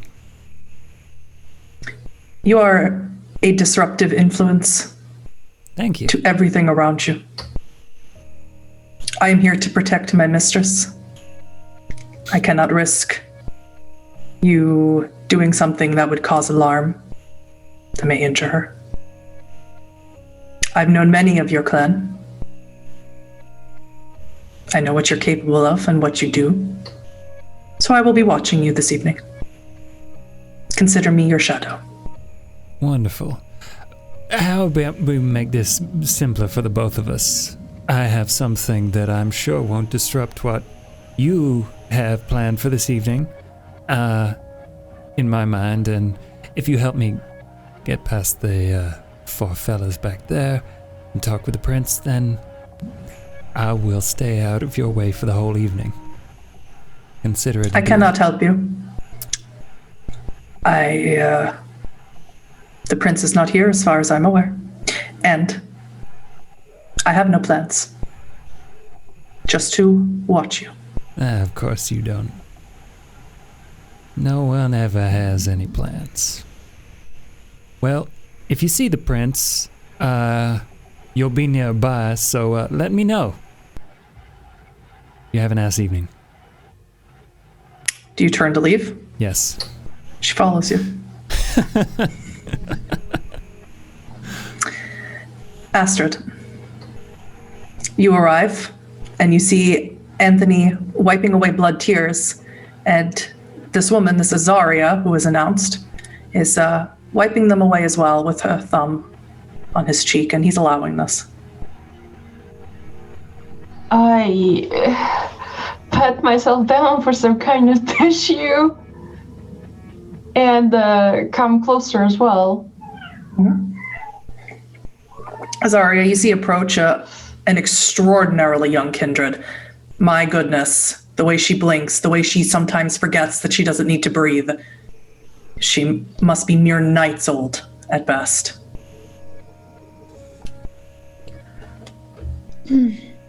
But An excellent physique. One time, certainly an athlete.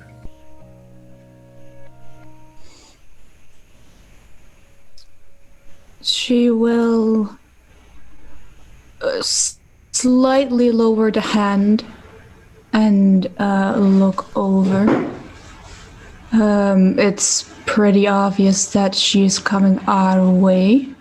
Yeah, you see her looking in her pockets for what seems to be a tissue paper.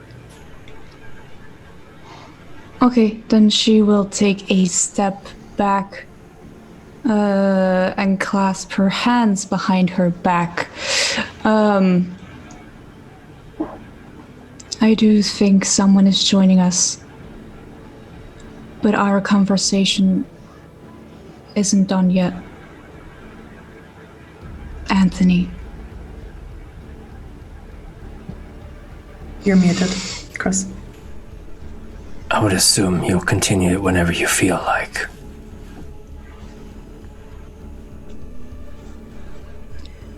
She'll turn to watch the woman approach. Astrid looks also young as a human. She looks like she must be barely out of her 20s, if that. Maybe just the way, just being a little bit paler or whatever, just makes her look a bit older. She is. She might be even younger. And she comes over and she inclines her head to you. Excuse me. I'm sorry. And she offers you a tissue first. And Me. because she's no. To remove the blood from her finger. Yeah, she holds two and she offers one to her, and then she kind of, excuse me, I'm a friend. And she offers one to Anthony. And it's like, are you okay? Thank you, Astrid. It's fine. Thank you. It's all right. Some painful memories. It's nothing to worry about. They're just memories. Thank you. A pleasure to meet you. A friend. What's your name? Astrid, Miss Lady Durand, right? I'm sorry, I overheard. Astrid Huber. Tremere. Well then, pleasure to meet hesitate. you, Astrid Huber. She hesitates in saying Tremere. It's like, oh yeah, right, I should say that. This is one of the few times you shouldn't say that, but Yes. I don't say that out loud. Zarya, not a fan of their clan. Not necessarily a fan of Ravnos either. You remember your sire telling you stories about how he used to string them up on the ramparts just for fun. If it's any consolation, she does not look like she carries herself like the rest of them. So. Well, pleasure to meet you, Astrid. How do you two know each other? We're a coterie.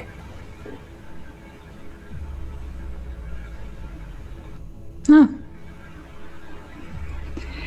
Then you must have been through quite some things in the past. You must have a strong bond with each other. Quite.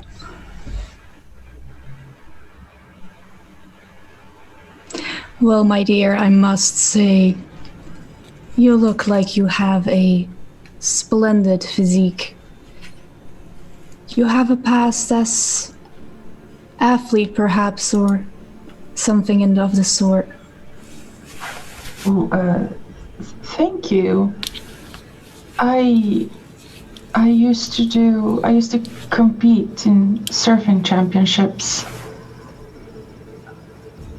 Some as early, I believe, as some 8 months ago or so. So I've not been in the waves as of recent. It's a little bit harder in the dark. I can imagine that. Say, if you miss working out and strengthening your physique and seeing as you are friends with Anthony here, perhaps I could teach you some new skills one night.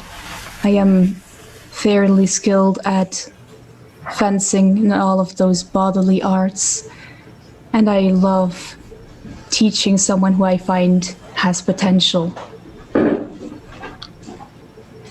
If you deem me worthy, I'm open to learn, especially ways that would allow me to protect myself better.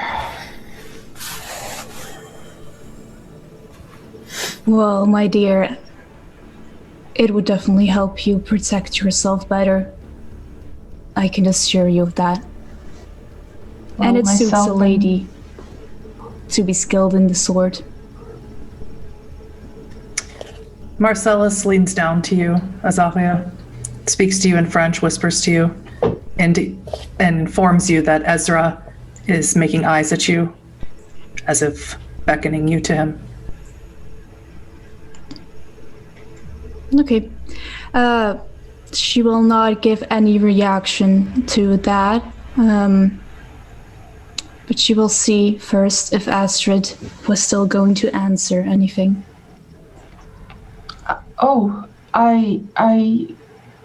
I would be honored if you would have me. Excellent. I do think we will be talking more throughout this evening. Now, if you will excuse me, my love is calling me. Of course. Until later, Astrid. Miss. Anthony. Lady Durand. Anthony, you see who she's walking towards, the man she came in with. You were a little distracted by her at the time, but you recall he is the La Sombre Primogen of Boston. You recognize him as well. Very dangerous for those two clans to be together, what they could do. Galen, alone once again in the kitchen. You are listening to the circulatory system staff. They are talking to each other. And one of them is talking about how funny it is that the keeper is having a conniption by the front door. That's interesting. I am going to activate Cloak of Shadows then. You mean Unseen Passage? Yeah, Unseen Path. That thing. Yeah. Rouse check. Yes. There you go. Oh, I get hungrier. Does that put you at 3 hunger?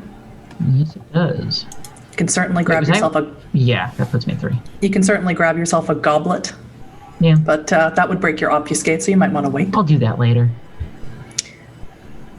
And I need you to roll me Dexterity Stealth, because this is Elysium. And you using your abilities is not well looked upon. Okay, that's not a bad roll at all, so... It's a crit? That is a messy critical. Ah, shit. You do the thing. You certainly weave your way excellently through the crowd. But please increase your hunger one more time. Oh, boy. I'm gonna need one of those goblets sooner rather than later. Hunter, where have you gone with your new shadow companion? Well, I was gonna say he's gonna be looking for Diana Garland, but obviously she's not around, so... Well, if you listen closely, you can hear that distinctive New England accent being quite loud over by the entrance. You can certainly grab Anthony and Astrid as well. Okay, yeah.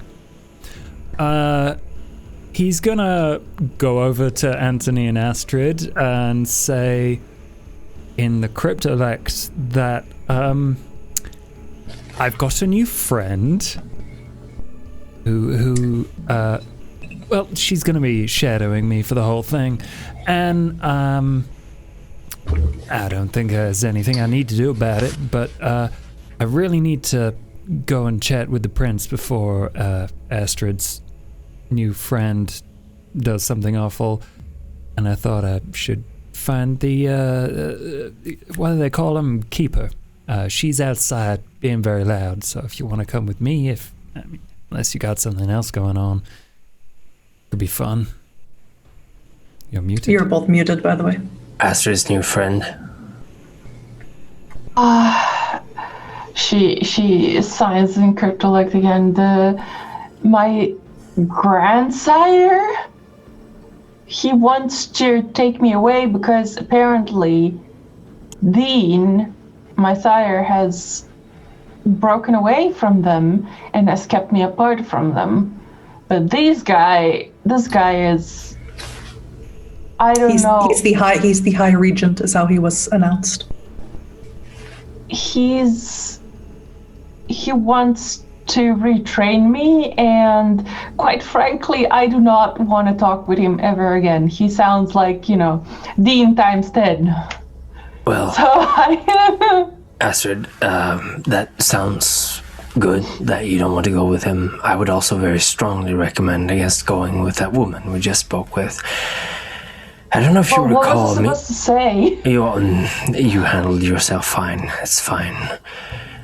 You recall I said that your clan is not a loved clan by some, including my own. It's fine. Who is this woman stalking you? She came in with Azaria. All right. She doesn't make any indication to introduce herself or speak to any of you.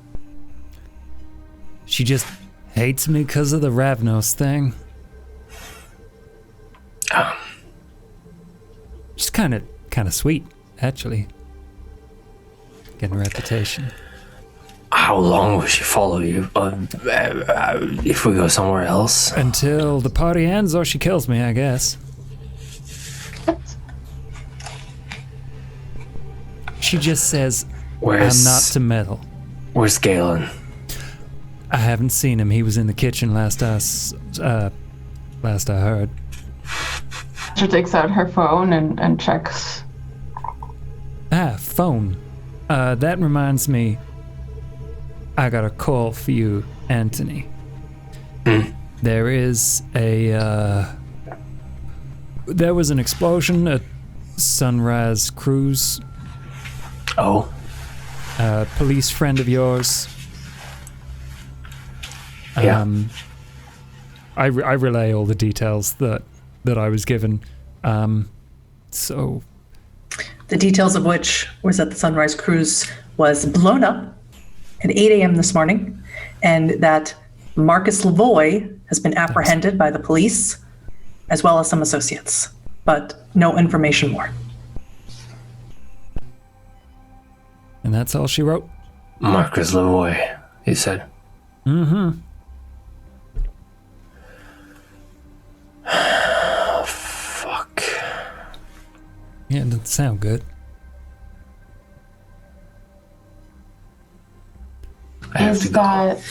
What? I have to go. You reckon you're gonna be safe out there? I'll be fine. Stay in contact. Where are you going? What? Where?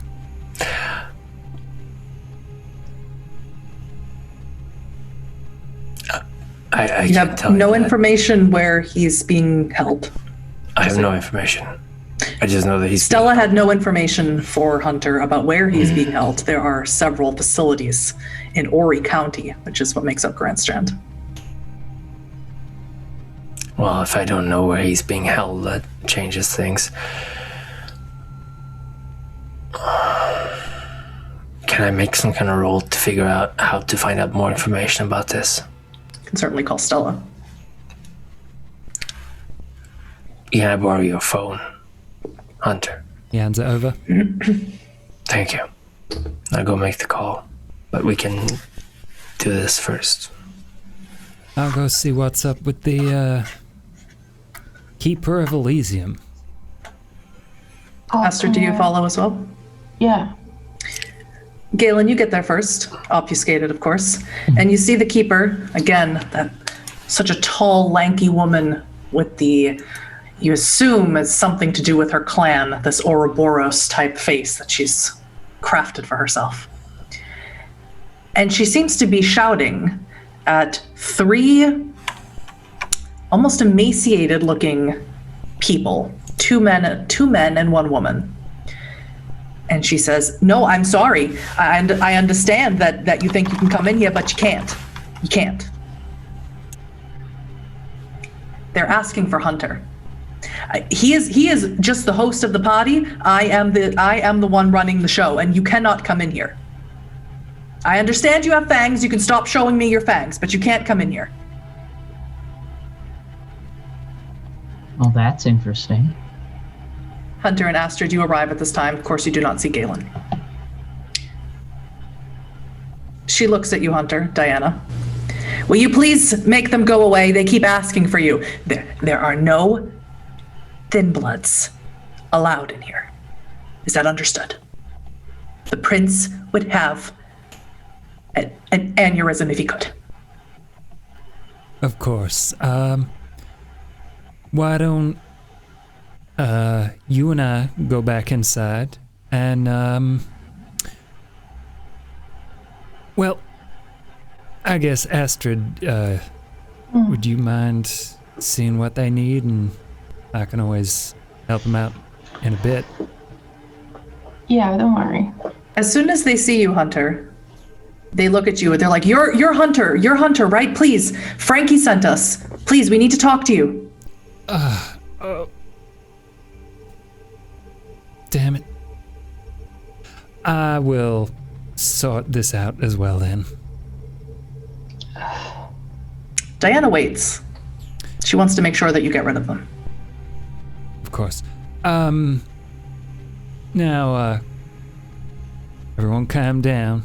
Tell me what you need. None of them look anything like Frankie. Frankie was scrawny and didn't look like he had very good hygiene. But these ones, they look emaciated. They look ill. We look. We I don't know how much you know about what's going on with Thin Bloods here, but we're desperate. Our place where we were staying, our business, it got exploded this morning. We weren't there, but we don't have anywhere to go. We called up the only Thin Blood we knew, Frankie, and he said to come here and ask you for help. Shit. You're gonna need drinks and a place to stay? Well, that, and we're real scared. Yeah. The guy who was running it was, one of you thick bloods, and he's dead now. We're thinking. I mean, some of our kind are dead too that were on the boat. So we think his partner's coming back, and we don't want him to come back. We don't want to be here when he comes back. Who's the partner? Guy named Saul.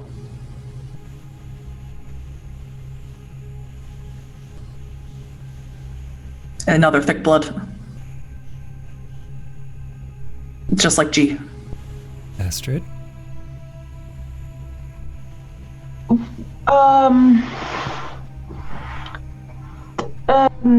He's real scary. We watched him when he was here the first time kill some of us just for messing up his recipe. We're afraid of him. Okay, thick blood, you say? Okay, interesting. He used to be one of us. I don't know how he became a thick blood, but he's whatever type of thick blood G was.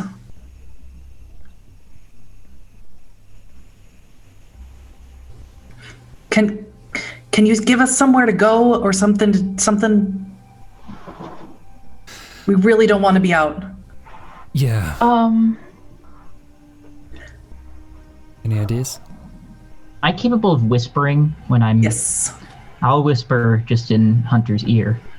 Send them to my clinic. Astrid. I was going to say that is Astrid, but I guess it's not my thing to say. Okay. I got a place you can go.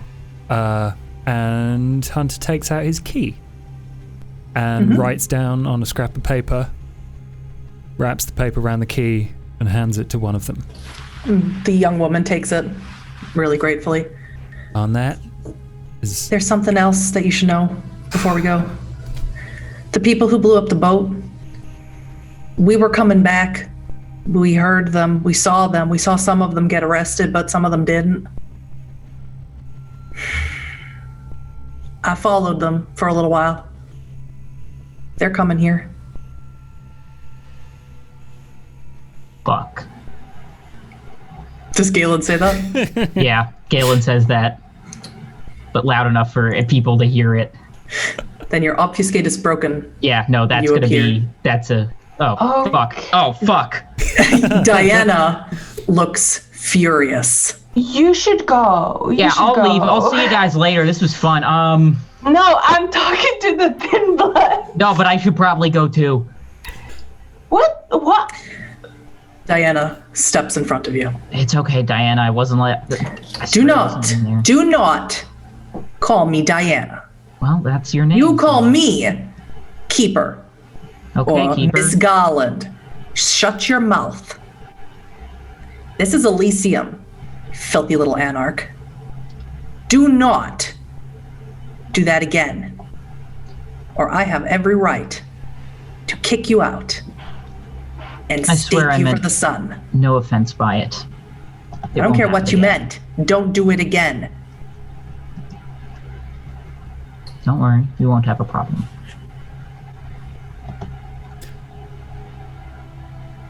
Apologies, Miss Garland.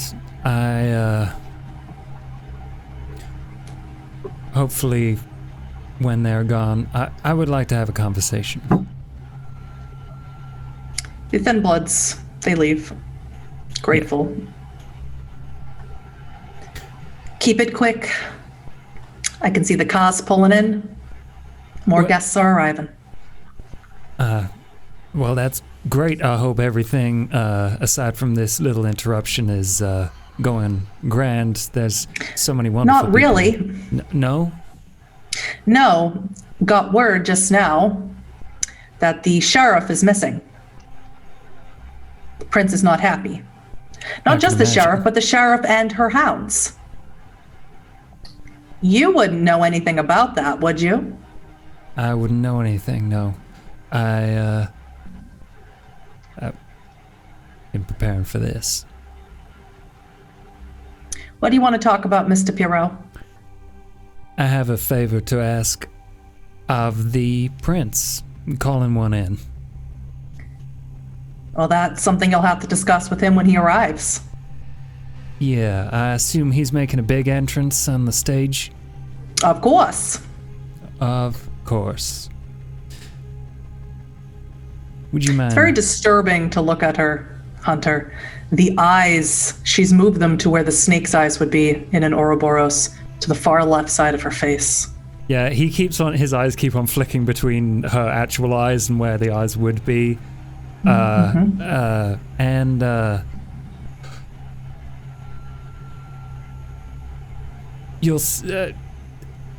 would hope that you'll help me catch his attention when it's available. I am at the prince's disposal, Mr. Pierrot, not yours. If you want to talk to the prince when he's here, you'll wait in line like everybody else. Grand. Thank you for your help. This is all new to me, and I understand that, Mr. Pierrot. Please keep track of your coterie and make sure none of them do what the Cyclops just did. And you'll get used to our ways. If I could do it, you could do it. Of course. Have a nice evening. She turns, heads back into the party. Cyclops is a bit of a misnomer, because you got 2 more eyes than a Cyclops. Yes, I think it actually applies better to her. She has fewer eyes than me, and she's real tall. Also, I think I really like your plan right now, Mr. Galen. Yes, I think we should make her egress. The situation has become decidedly hot. Hunter, I told you. If true pirates don't go down that easily. I can't do much in certain situations, but with this I can help. I will help you later. Not every captain has to go down with its ship. With their ship. At that moment, the doors open wide. And a woman stands in front of all of you. The feeling that you all get is almost like goosebumps along your skin. None of you have felt such a thing in a very long time. When you look at her, it's almost as if she's flicking in and out of the spectrum of light. She's tall, bronze skin, long, straight, dark hair, and she's wearing a dress simply dripping in onyx and jasper stones. It looks incredibly heavy, but she carries it like a featherweight. Astrid, you feel her in a way like you feel Sarah, like the way you felt Penelope. It is so strong. You cannot bring your eyes to look at her. But she stares at you for a uncomfortably long time.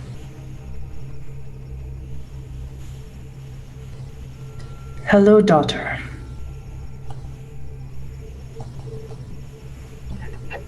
Hello, Miss.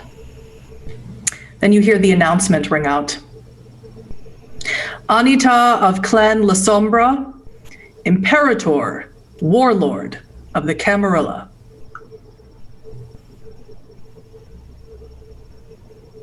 Come, my child. She takes you by the hand and walks with you into the room. Anthony. Okay. Calling Stella. She answers. You are muted, by the way. Stella. Hello? Stella, this is Anthony. Hi, Anthony. Did you get my message? I got it. I need to know where they're keeping this man. I don't know. The people who run the Sunrise Cruise, I told you they're involved in all sorts of shenanigans here. The Myrtle Beach Police Department, it extends outside of Horry County, extends into Florence County.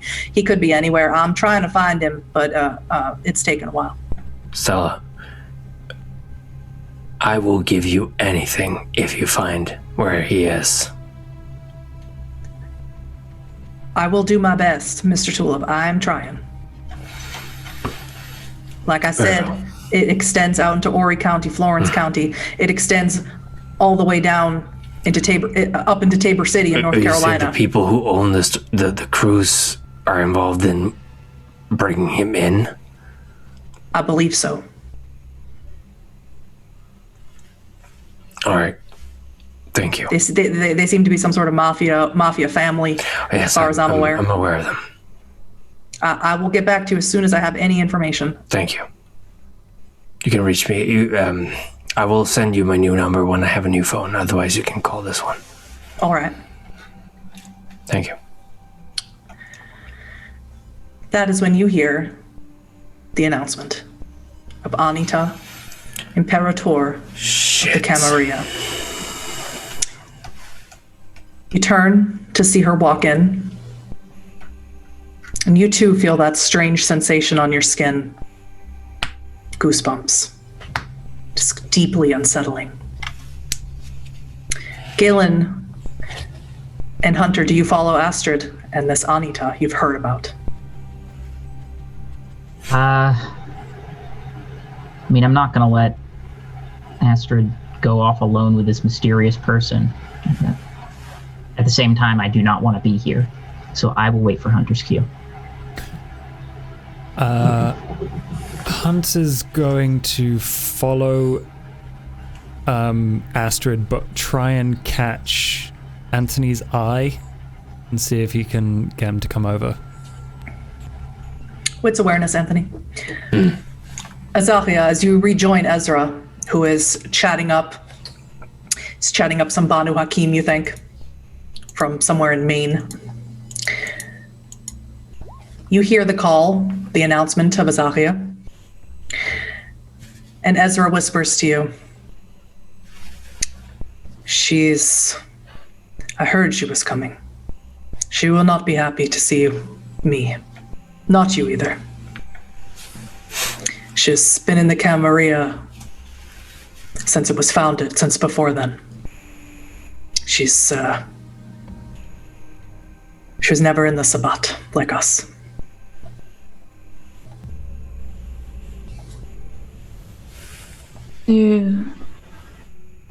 Well, if she comes our way, we both know how to be polite. If not, I suggest we stay out of her way. That is why I always defer to you for judgment.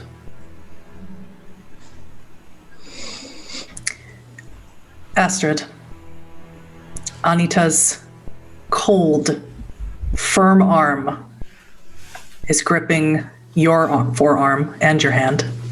She leads you to a dark corner of the ballroom behind the DJ booth. Now, what is your name? Astrid, miss. How did you get my mark? I wish I could tell you how. I woke up having it. I went into a haunted house, and that's all I remember. I understand now. I'm sorry. I gave you the mark. But you were meant to die. How did this occur? That you live or unlive?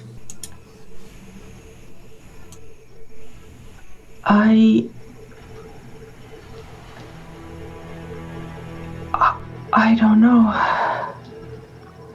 Someone must have embraced you. What clan do you belong to? Tremere. I think.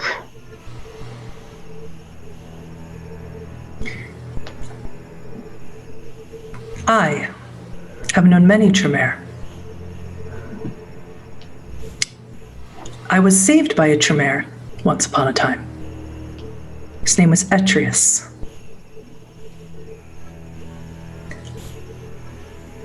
I will not punish you for what you are now. I have plans for you. But you should know, you were never born.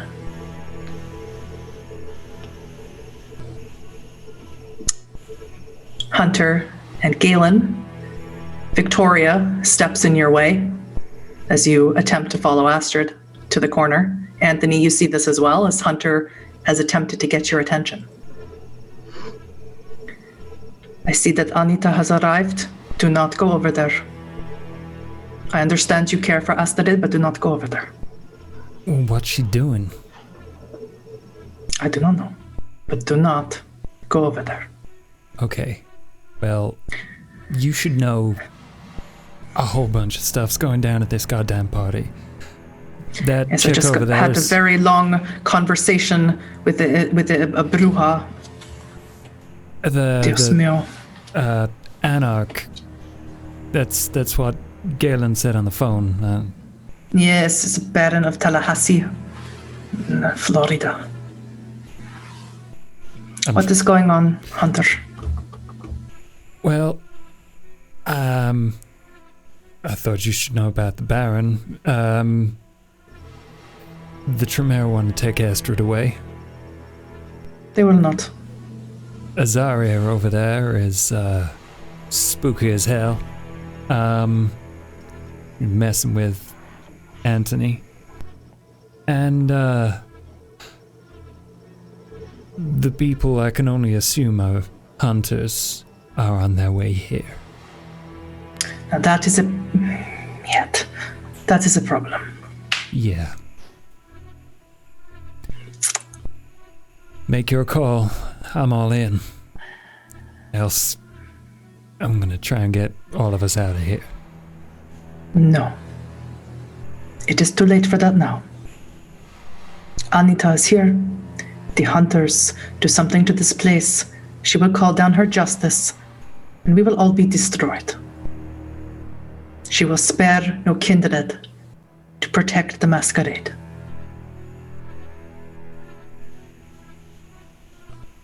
You have no idea what she is capable of. Is there a way we don't find out?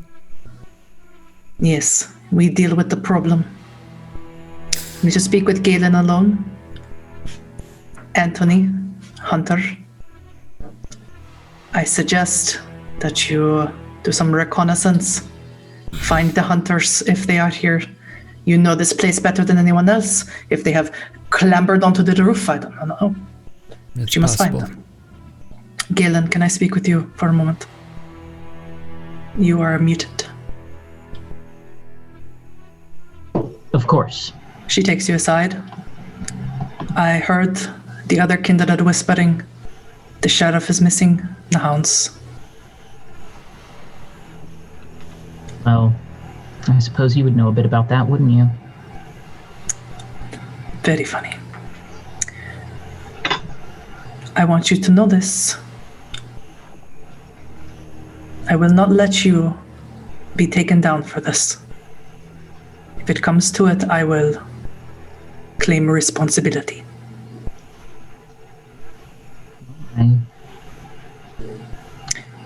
That will have very bad consequences. And whatever happens, you stay out of it.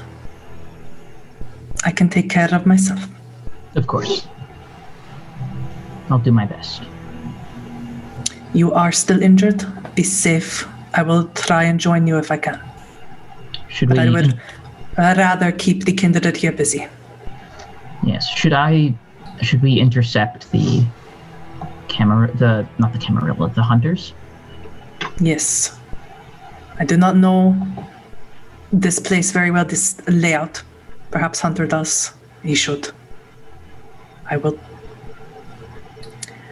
I cannot rescue Astrid from Anita, but I can talk to the madame. She can help you. All right. Have a word with her, and we will try and see if we can locate these hunters. Good luck. Te quiero. She goes over to you, Azaria. Of course, you see her approach. Madame, may I have a word? I do not mean to. I have heard the stories of your paramour, and I do not mean to take you from him. She will nod and lean into Ezra to briefly caress his cheek, as in, I will be back soon. Keep a dance for me. Forever, my goddess. I shall accompany Victoria. Could I ask for a boon from you, madame?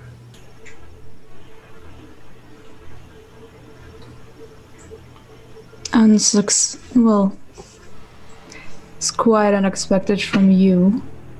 I know. This is a night of new things, yes? Yes, well, tell me. I think you'll find me agreeable. Yes.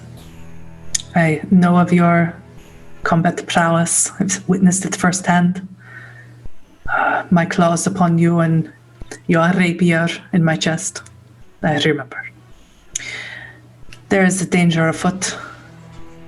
And I fear if Anita became aware of these hunters that have seemed to want to destroy this venue, that she will take out her wrath, call down her justicars, and level the Grand Strand. Could I ask a boon for you to assist Hunter, my paramour, Galen, and Anthony?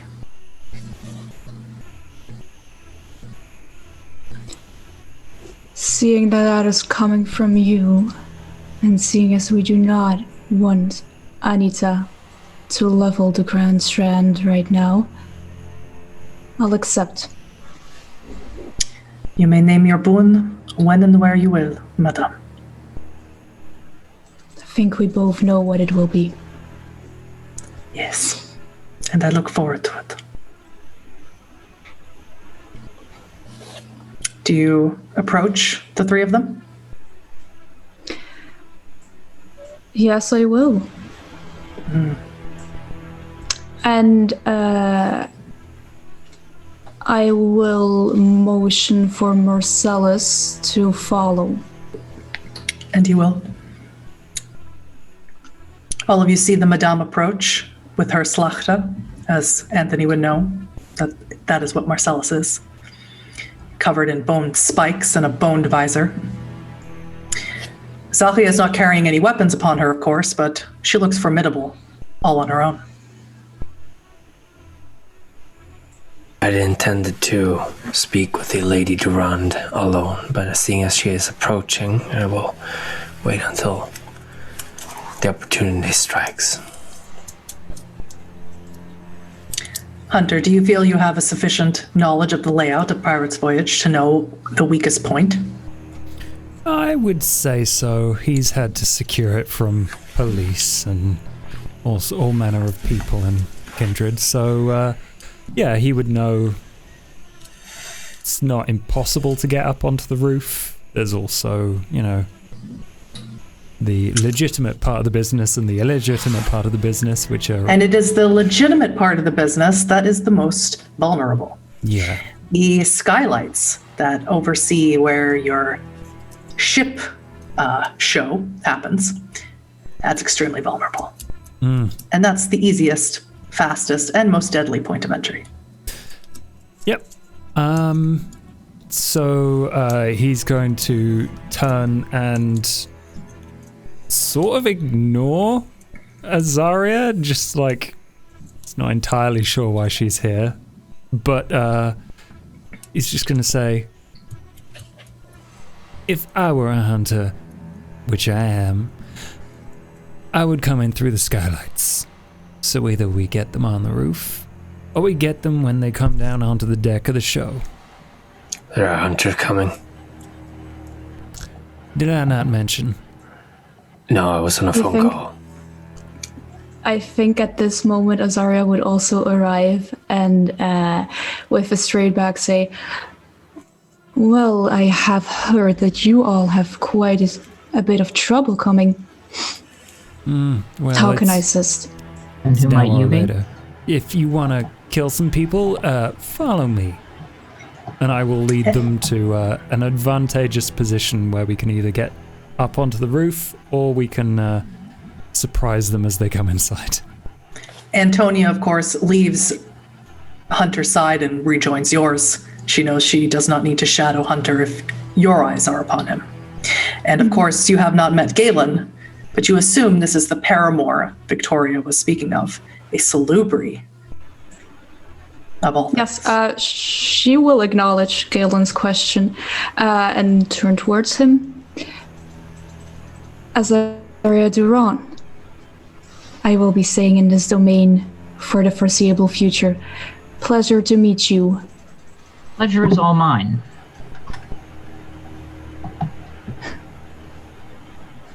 I am guessing you are the one with the connection to Victoria. That would be correct.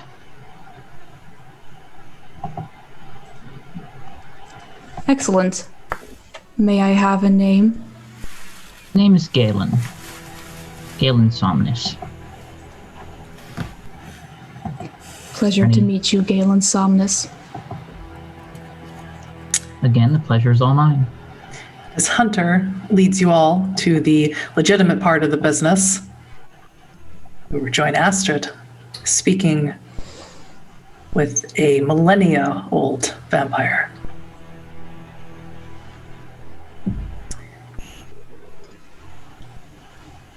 Do you know of my other daughters here in the Grand Strand? I've spoken to some. She still can't look her in the eye, right? You cannot. Many of them have perished at the final death. The ones who were at this haunted house, as you call it, where you were. They called upon me to assist them, and I came. They were wrong in the way they did things. I did not approve, but mothers must let their children make mistakes and let them suffer the consequences. Do you have any idea what it is that we do?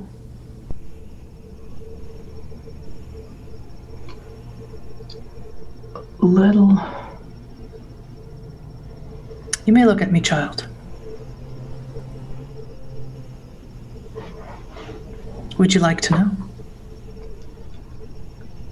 Yes.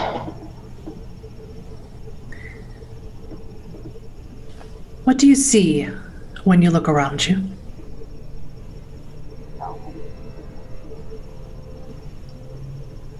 A lot of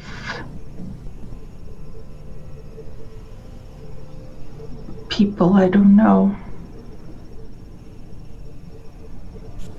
What I see Oh, is the inevitable decay, the inevitable end.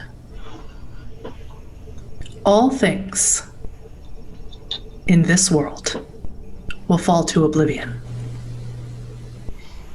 We are here to usher it. The time for passive entropy is over. The closer we come to the void, the closer something new can begin. You were meant to die. I imbued you with a piece of the shadow. And when you were killed, you would have gone to the afterlife, a servant of oblivion. That was your purpose, but that was derailed. Destiny redefined for you. So, I will redefine it again. You will rebuild my cult here. Your sisters, the ones involved in the haunted house, were killed. Such is life. They serve the void now. The ones who remained are missing. So it is up to you. Myrtle Beach has a very thin membrane between our world and oblivion. It is the perfect place to usher new souls into its maw. And you will do this.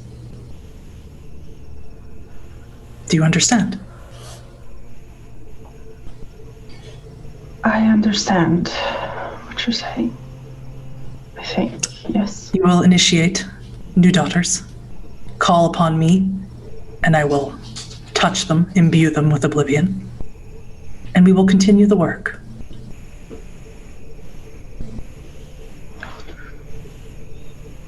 And she walks away from you. Anthony, Galen, Hunter, and Azaria. You find yourselves in a completely empty auditorium with a ginormous pool complete with a boat in it. It's completely dark in here. The best way up to the skylights is to climb on the mast of the boat. And there's just a perfect entryway to pop one open and get up there. Who would like to go first? Come on, you scurvy dogs. You want to live forever? Yeah, why not? Let's go. Yeah. Everyone, Dex and Athletics, and would you like Marcellus and Antonia to go with you, Azaria? Or would you like them to stay down? I would think that regardless of what I would say, Antonia would want to follow. Yes. And But she's bonded to you. She will do as you say. yes, they can follow. We're gonna get some hunters. Might as well have the manpower. Agreed. I would, of course, like to have a word with Lady Duran, so the other two can go ahead. That is a messy critical for Antonia.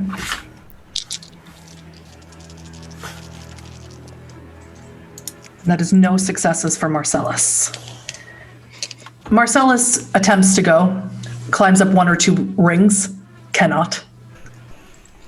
Goes back down to stand next to you. Galen, what was your result? You muted. It was nothing. Oh, flat 0. Big ol' nothing. You attempt to go up, and you slip, and you fall. Please take 1 superficial damage for landing hard Damn on it. an antique cannon. Ow. Zafia, 4 successes.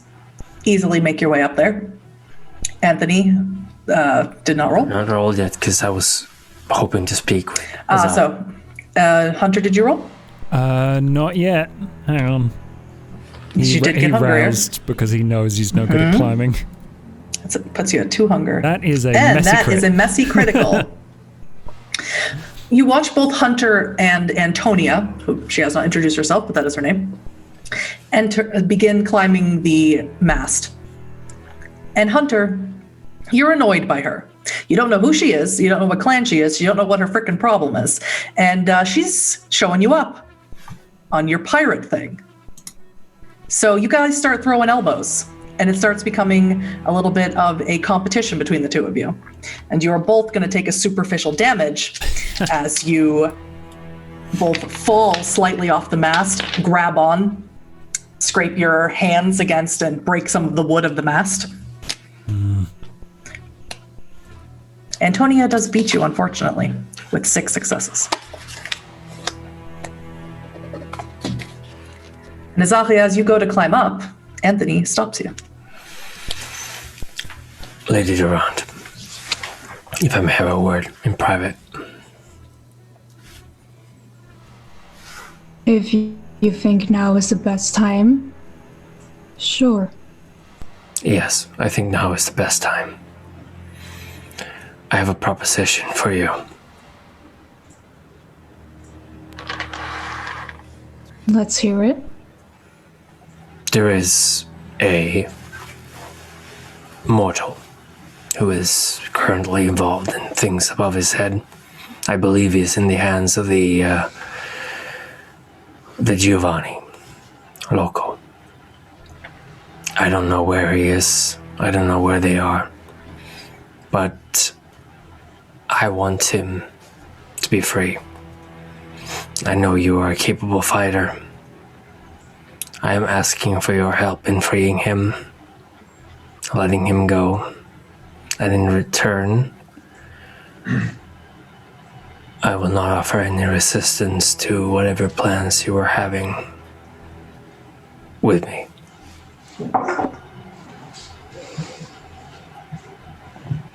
On the condition that he is left unharmed by any of us.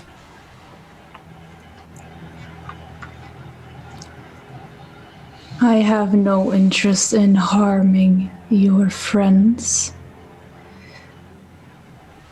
If I agree to help you free this mortal, you will indeed not offer any resistance. None. And you will allow me to teach you, be it fencing, be it other gifts. Yes. Unconditionally. Excellent. I will assist you, but we can discuss details after we have taken care of these hunters. Of course, of course. Dex athletics, Anthony. Azalea, you make your way up. Easily lithe. With weight of the feather. Barely have to even think about it. 2 successes. Anthony, it's a bit more difficult for you. And you slip, you get caught up in the grooves that Hunter and Antonia made in their bizarre little competition going up the mast. Galen, you stay down there with Marcellus. You don't know his name, but he's very strange looking. He looks sort of like Spike from the X-Men. And he is not speaking and just staring upwards. Had trouble climbing as well? What? I said had trouble climbing as well. I'm trying to make conversation with him. He does not speak to you. Oh, okay. When you arrive, well, Antonia arrives up there first. And you see her whole head illuminated by a light. Then you hear a shotgun go off. Oh, shit.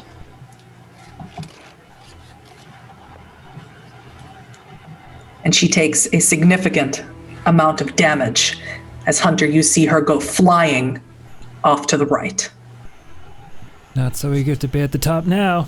Takes out a gun. Oh my god.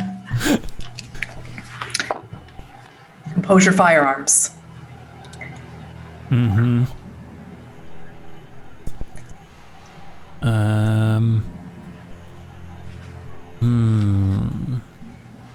Is there anything else I can do? I think he's also going to make himself more daunting as he does this to dissuade You can anyone. activate Daunt. Yeah. That went so well the last time you met a hunter. Why not? Yeah. 2. I will re-roll 2 though. 3. I just let off a few. As Antonia goes flying, you pop your head up, gun at the ready, and you take a few shots. You hit him in the knee, and he goes down with a yelp, but he is not out. He still has that shotgun raised, and he's pointing it at you. Dex athletics. Make it count, because you will fall far. I'm gonna rouse the blood again for that.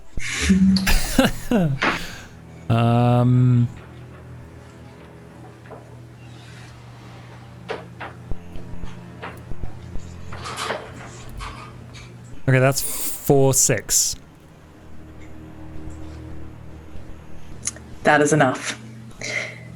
You leap out of this little skylight and roll quite expertly, quite the combat roll behind one of the air conditioning units on the roof here. Azalea, you are next. You heard the gunshot, and when you pop up, or through the skylight, you can see Antonia has taken quite a bit of damage. She was surprised by this person. What comes at you is not a gunshot. You hear someone begin to pray.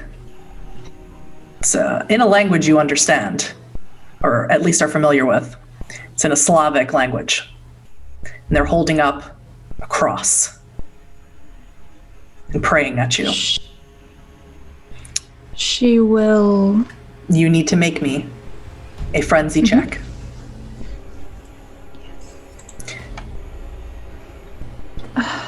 And Antonia does as well. Is that just rolling willpower? That is your unspent willpower plus 1/3 of your humanity, rounded down. Which should be 2. How do I do this in roll 20? Yeah, you hit the willpower roll button, and then add a 2 modifier for you. Okay.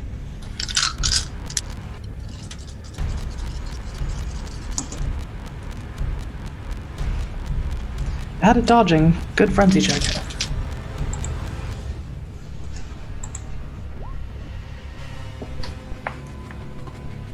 That is more than enough. He's praying at you, right. And Hunter, you can see this. You see Antonia begin to stand up, and you see this man holding a cross over Azaria's head as she comes out of the skylight, and she stares at him cold and unmoving. You may certainly take an action. She will look the person straight in the eyes, and she will rouse the blood to perform the weeping. Make sure he cannot do anything else. That is a terrible roll for him.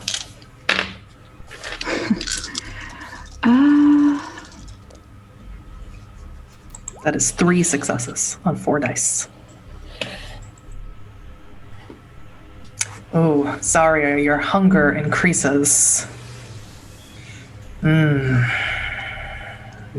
at you. Stabbing you in the gut like you'd like to stab this mortal. Eat him. Do it now, child. Take your scalpel, cut his throat, eat him. Perhaps one a bit less tainted.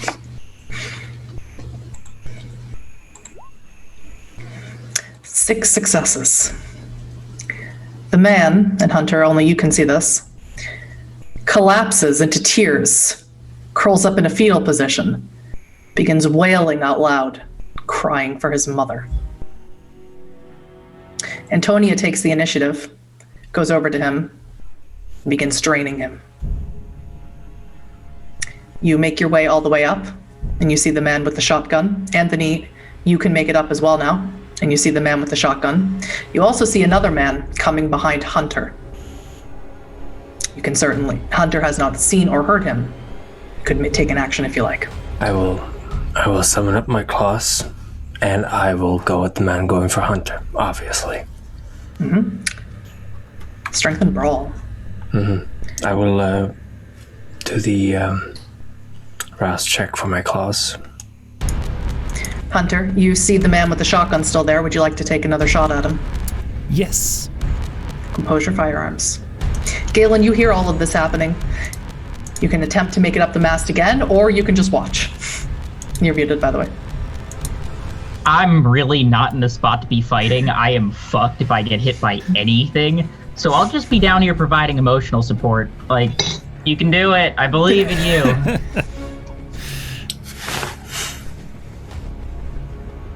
I roll a 0. Azariah, disappointingly, you watch Anthony leap over to the man and miss. Anthony, please roll me Dex Athletics to see if you go over the roof. Hunter, I'm at 2 4 6. hunger now, by the way. 2 successes. Barely enough to not go over the roof. Zahia, you watch him. He capes his balance, but he needs training. That is 0 successes for this man. He's on one knee. He's attempted to shoot again with his shotgun and has missed. And now, Hunter, you have perfect aim. Straight through the temple. And he goes down. That leaves one left. And Hunter, he's come up right behind you. You saw Anthony leap around you, but you were focused on this guy. He's got a gun. Damn it. He holds it against the back of your head. With no time to react since you were doing something else. Please take 6 superficial damage as it blows out part of your skull. That is 1, 2. That goes round into aggravated. This is an immense amount of pain, Hunter. You feel pieces of your brain have fallen down into your head cavity. You feel pieces of your skull floating around behind your skin. It's everything you can do not to collapse to the ground, and you fall down on all fours. Yep. Azahia, you can take an action now as you have seen this happen. Antonia is busy draining this priest. So there is only one remaining, and it's the one behind Hunter with the gun? He has just shot him through point blank behind the head. Yeah, okay. I will... Well, I will rouse the blood to take my rapier out from my side. Did you, as I believe we discussed, you flesh crafted it inside of yourself, is that correct? Yes. Horrifying. Along the spine. And that would be dexterity and melee. Yes. Hunger again. It is time, my child. Take their lives. Take your child. Your grandchild is worthless to you. You could not even dispatch one mere mortal.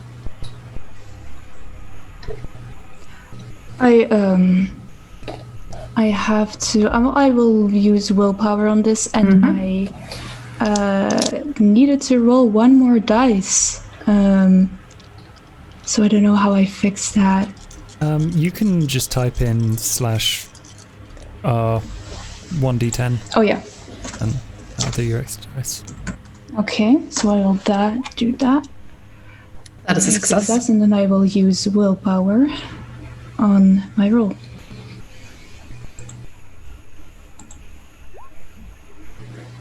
Brings it up to 4 successes? Yes. That is enough to beat his dodge roll. Hunter, everything is like being trapped inside of a tunnel or being trapped underwater. You can't hear right, you can't see right. You don't even know where you are, how long you've been like this. All you know is pain.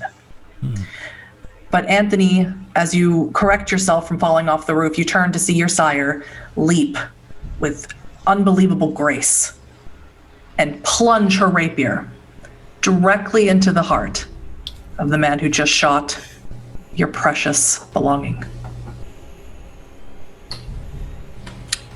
And he dies quickly and painlessly. Antonia comes over to you, having killed this man.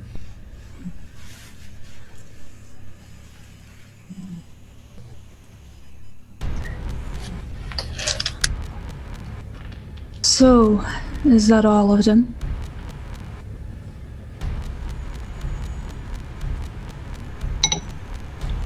As far as you all can see. You don't see any bombs or any weapons they had with them. They could have planted some. Be hard to know. I'm going to check on Hunter. Hunter is not doing well. The equilibrium is gone. Can't stand up. You might have to take him down and see if Galen can help him. I'll put him on my shoulder and try to climb down. Dex athletics to make sure you do not drop him. Antonia looks at you and bows. I'm sorry I failed you, mistress. It will Rousing. not happen again, I'm sure. You may take my life if it does. I'm rousing the blood, and I'm now at 5 hunger. Please make a frenzy check once you make your roll.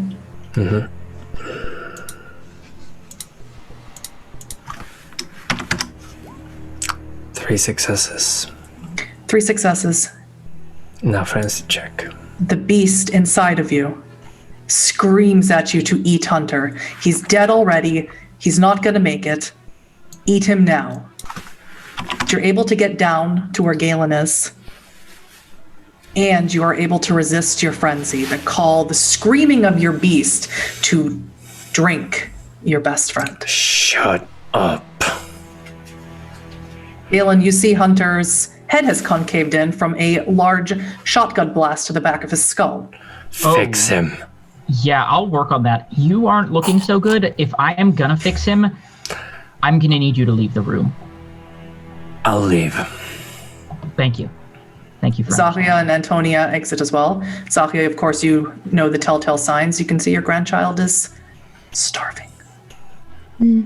As we left the roof, I'm assuming especially Antonia did a quick once over to see if there is anything to be found on the roof or anyone to still be found. Antonia would agree to remain on the roof then and check the area and report Yes. back. Okay. Then I will indeed go down. Anthony, perhaps it is best if we leave the room right now. I was going to. As you both leave, Galen, what was that roll? Do it now. That's under Aaron. All right. I'm gonna spend a willpower on that. One success. I'm gonna spend a willpower on that. You only get to reroll one, though. Yeah. Oh, only one? Two successes. Okay. 2 successes is better than nothing. Yeah. Hunter, as you are barely able to react or be aware of your own surroundings, you're laying in front of Galen. Galen bends down, and all you can see is that third eye focused on you. And he grips your shoulders, and you almost feel a radiating warmth from him, a healing type of energy that you're just not accustomed to at all. And you feel the bones in your skull begin to repair, to heal. It'll be okay. You are able to see and hear. Please remove 1 aggravated damage. You're still in a lot of pain, but you are yourself again.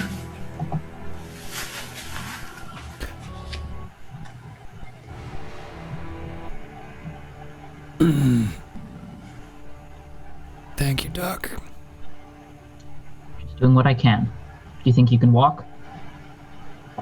As long as I don't fall over. I'll help you. I'm gonna need a new shirt. Yeah, it looks like it. You're gonna be feeling this for a while. I don't envy you. I could Be fair use to be. a lot more of whatever that was. I will need time to feed, but happily. Astrid, your coterie has been gone for quite a while. You've seen Victoria flitting from group to group, attempting to keep everything as normal and calm as possible. She seems to be flitting to groups that almost outwardly look anarch. It's just a feeling, the way they dress, the way they behave in Elysium, that's so unlike the rest of them. And that's If I may, while I'm watching her do this, I'm just getting progressively, like Astrid, no me. Astrid's getting progressively nervous. She's like trying to look around or keep check on where the Mr. Tremere was. Where I don't see him. There's too many people here now, and honestly, the pull of Anita makes it difficult for you to keep your eyes anywhere else but where she is. And she seems to be moving through the crowd, greeting people and not stopping really to talk to anyone. No one seems comfortable talking to her. And they look upon her with awe and reverence. And that's when... Just one thing. While she's checking that, she's drinking, trying to heal. Because she's like, if something's gonna go down, it's gonna go down. What hunger are you at? You should be at one hunger. One hunger, but she was trying to heal. You can heal all the remaining damage and continue drinking if you like. Yeah, she's just socially drinking. She's doing what a vampire version of an alcoholic is doing. Yeah, trying to calm her nerves. It's not. Yeah. Well, the nerves are not going to be calm.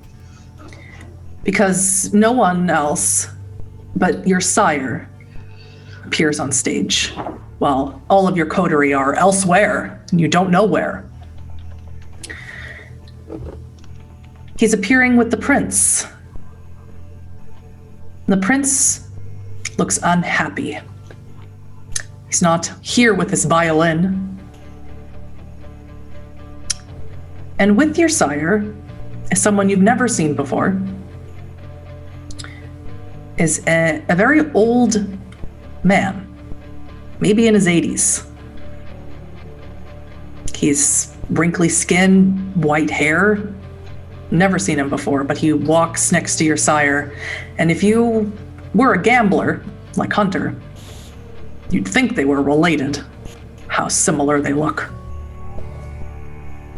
Your sire is dressed in a very fine purple garment. Silk necktie, well-trimmed beard and coiffed hair. And he looks at you. She almost has a spit take. And he smiles at you. When the people see the prince, an announcement comes across.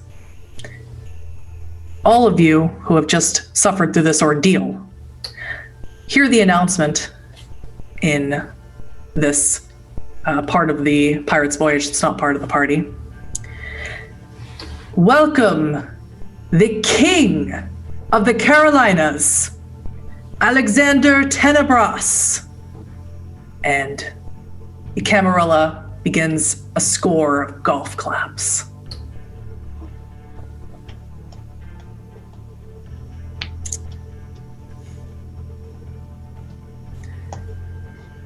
The prince seats himself on his stage, on a throne.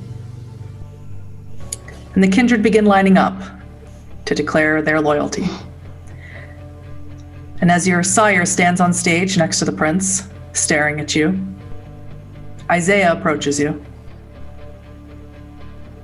What a prick, huh?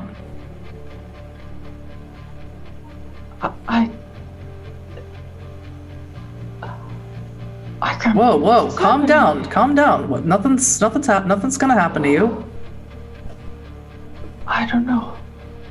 I've been juggled around quite a bit by some big cheese over here. Yeah, you seem to be a hot commodity around here, hot stuff.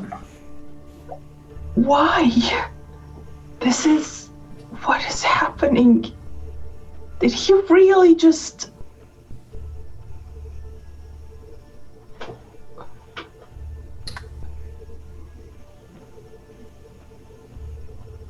Yes? He planned this? I don't know.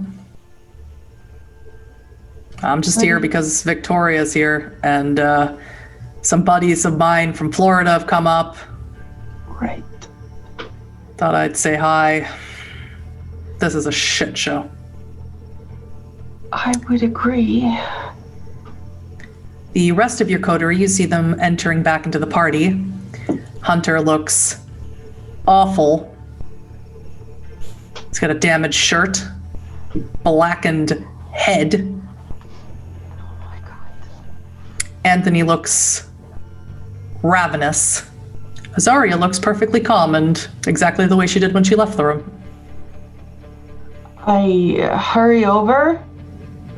I give my goblet of blood to Anthony. And just like, I don't even ask. I'm just like, I look at Hunter, I cup his face, I'm like, what is happening? Are you okay? What? The doc sorted me out. I'll be okay. Isaiah grabs a few goblets, starts passing one to you, Hunter, passing one to you, Galen. Thank you so much. What the fuck happened to you? Have you ever Hunter's had... on the roof. You need to look at the stage. Just watch. I can barely see out one of my eyes, but, fun fact, the inside of your head is very dark. Oh my god. That him? That's Dean, next to the prince. Here, drink. I grab another. I'm not sure I can drink this. You can, but you're gonna have to double fist it if you want to remove one hunger. Yeah, but I'm not sure if I can drink this. Is it You can. mortal vitae? It is mortal vitae, but which means you can take 50%, so you need to double fist it. That is the penalty for that. Yes, but Do you have prey exclusion? yes. Well, then you're in a lot of trouble. Yes. I'm sorry I can't drink this. Oh, okay. What is it you need? I think you would know, Hunter. I think Hunter's the only one I've told. Shit, right. Yeah, sorry, telling that outside. I would need to drink from one of our kind. I How about your whisper grandma? this. She's not using it. Not properly anyway. Made some guy shit himself. Sure. Have some of mine. You're. Oh, what? You can drink from me. It's fine. I'm fine. Azaria, you see this. This is your opportunity to step in if you like.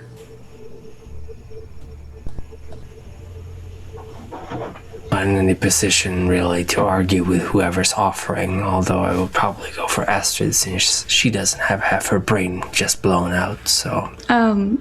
Azaria will lean in to Anthony and say, I would offer mine, but I have a feeling that you would not accept at this moment.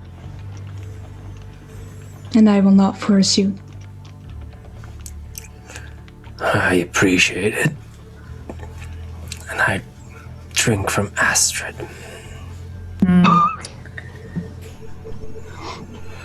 At 5 hunger, you're going to have to make me a willpower roll so that you do not attempt to diablerize her. Just a willpower roll. Yes.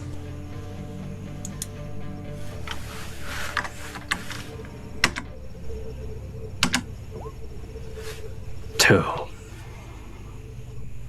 Exactly enough, but barely enough. How much do you take? 2. No, 1. You can take 2. No, just 1. Astrid, make me one rouse check. Anthony, remove 1 hunger. Astrid, you gain no hunger.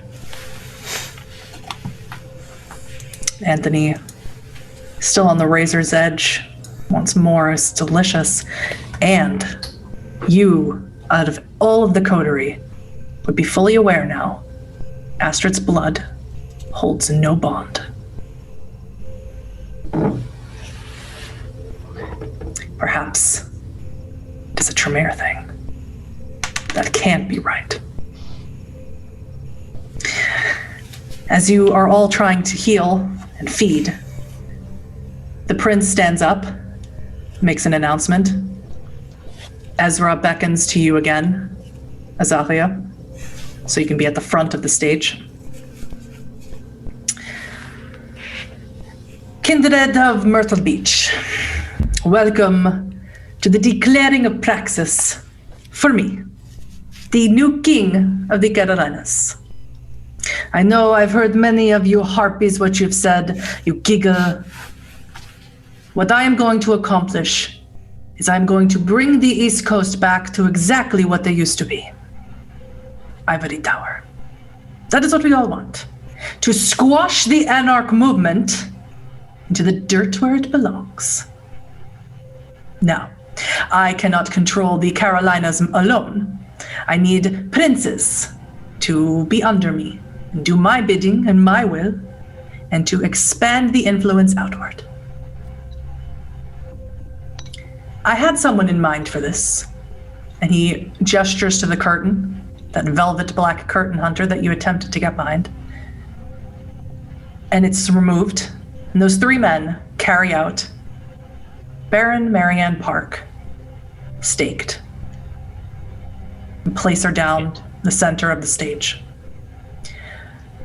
When my child became Baron of this town, of this city, I said, well, good. Time to bring her back into the fold where she belongs. No more playing with the unbound. It's time to come home and do things right. She said, no. She said, I know I will not do this. I am an anarch. Well, that simply will not do. With the help of a new favored kindred of mine, Mr. Dean Preston, Clan Tremere, she was taken, and he successfully cleaned up the mess that she left behind. The extortion that she was doing is over. No more extortion for members of the Unbound or the Ivory Tower. And for his service, I will declare him Prince of Myrtle Beach. You will all owe your allegiance to him, as you have kissed my ring. You have kissed his. Furthermore, I declare the right of destruction on my child, and I award it to Prince Preston. There is no applause for this. The right of destruction is not something well favored or well loved in the Camarilla, but it is part of the traditions. Dean, with a canary smile, goes up and bites into the neck of the clearly in torpor Baron Park. Drinks deep of her blood. Owen comes up behind you, Astrid. Stands next to you. You must understand, because Dean doesn't understand. He believes that he is the Daedalus of his story, when really, he's Icarus. Hands folded behind his back, he blends back into the crowd. As Baron Park turns to ash, the prince jumps up onto his platform, and he says, I feel a bit better now. Violin, bring my violin. Everyone please roll me wits and awareness, including you, Azavia.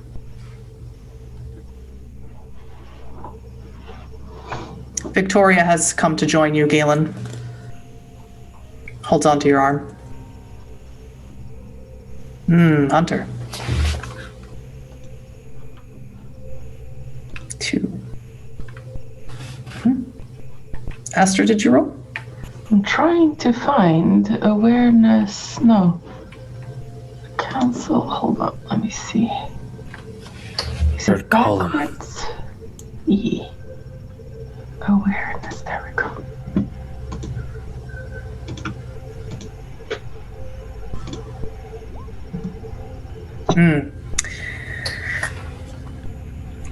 Azahia and Galen, you both notice the crowd is separating There seems to be the Anarchs on one side and the Camarilla on the other.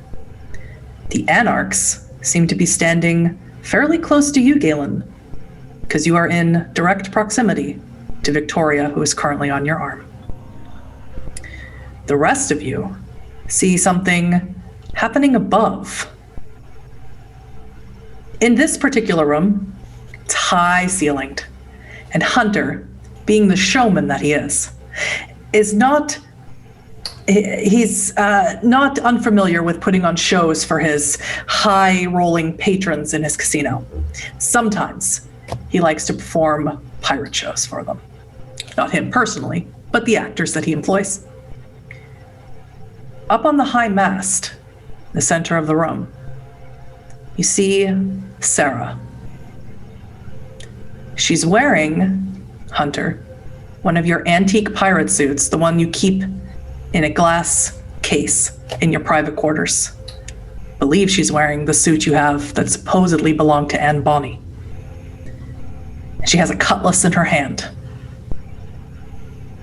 She grabs onto the rope, swings down, and removes the head of Prince Tenebras from his shoulders.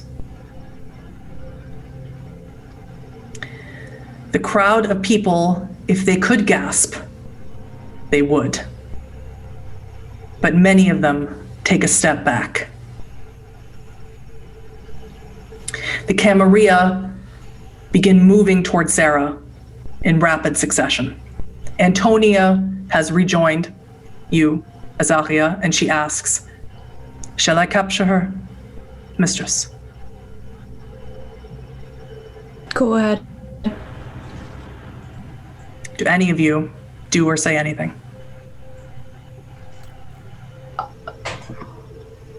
Hunter is going to create multiple illusory versions of his great-great-grandmother going in various different directions. That would be Fata Morgana, yes? Yep, that's the plan. Rouse check, please. Galen, any inclination to assist him? I absolutely will. Rouse check, please. If I fail this, I am gonna fucking frenzy. Okay. No, you won't. You were drinking goblets. Please remove yourself down to one. Okay, good. You and Hunter were just chugging. like shots at a bar. Yep. Yes. Okay. Yeah. I mean, now or never gonna rouse check again for an extra 2 dice on this. But we're doing Fata Morgana. I'll do it as well. Okay, that's This is good. going to require a great deal of successes for the Camarilla who are heading towards her. Button. Wait a minute. Did that go through? Wait. 7. I'm gonna re-roll some as well. Do it. There we go. That's my thing. 5. I'll re-roll some too. Why not? Actually, no. I'm out of willpower. Never mind. I got... You should have recovered your willpower, Galen, from what you saw. Okay. Then never mind. I'll be fine then. 5, I'll 6, definitely 7. spend 3 more. I got 10 successes. Amazing. 6 for me. Amazing. Didn't know you cared so much, Galen. That's Sarah. Doing my best.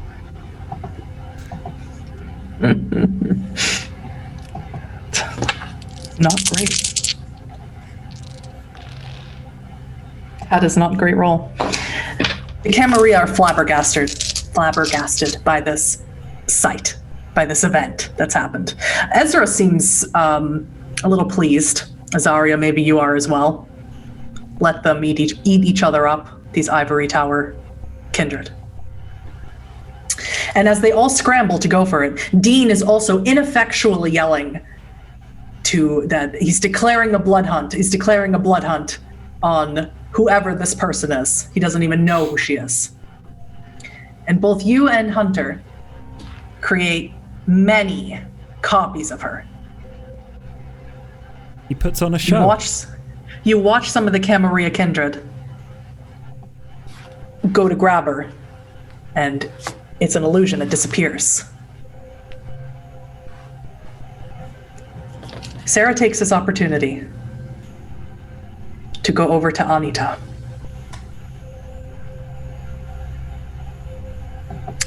And when Anita looks at her, she places 2 hands around her head and removes it. And Sarah crumbles almost instantly to dust.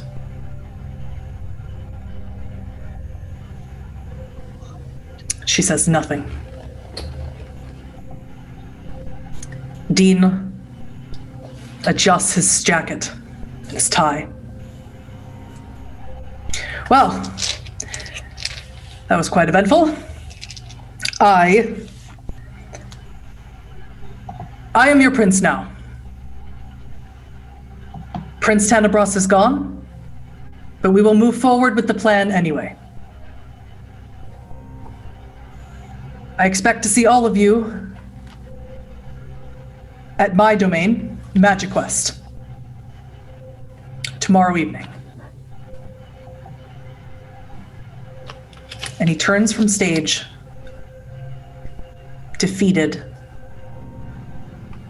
crumbling in his newfound power. And the Keeper of Elysium stands there dumbfounded at the center of the party she took so long to plan.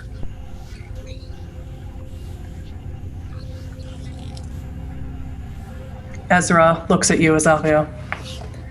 You know, perhaps I can find you somewhere else to go.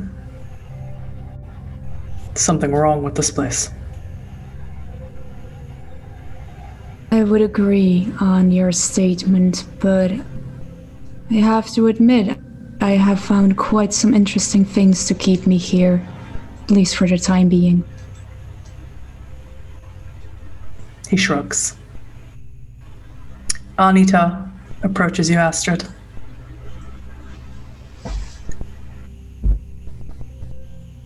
Poor Anne Bonny. She sees too much and understands too little. We won't have that problem with you.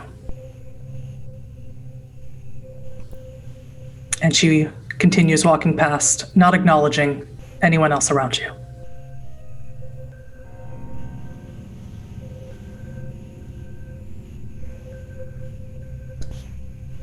Victoria breaks the silence, the stunned silence.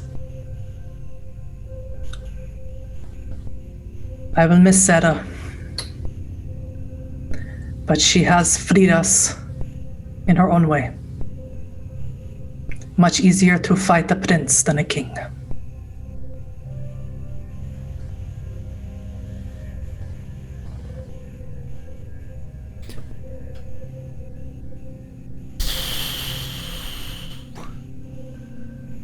What happened to your head, Hunter? Looks odd. Shotgun. Ah, 12 gauge. He's Yeah. lucky it stayed on. I've got you here for that. Are we Anarchs supposed to be doing anything about that? Gestures to the stage. why? That seems like Camarilla business. Yeah, but princes, all that. I mean, Astrid, you would want to take a swipe at him, right?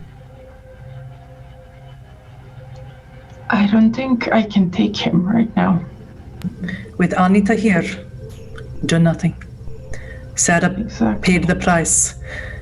I do not know what Anita's beliefs are, what her cult is about, but she upholds the Masquerade at all costs. And the rules of the Camarilla are of utmost importance to her. She can also feel me, I believe this is true, yes. and I can feel her. I will learn. I will remember, especially Sarah. There will come a day, I cannot take him today, but there will come a day when I will. You have time. We all have time. That I do. Galen, you notice the crowd forming around Victoria As the Camarilla are starting to leave the party, confused, unsatisfied. Ezra's even tugging you along, Azaria, to say goodbye to him outside. The Anarchs are forming a circle around Victoria, and Victoria is suddenly becoming aware of it. Oh, goodness. Victoria, would you like to leave this place? What is happening? I think they expect you to do something. She turns to them. The Bruja, the Baron of Tallahassee that you met earlier, standing there. You think there's enough of us now to put up a fight? Isaiah is standing amongst them.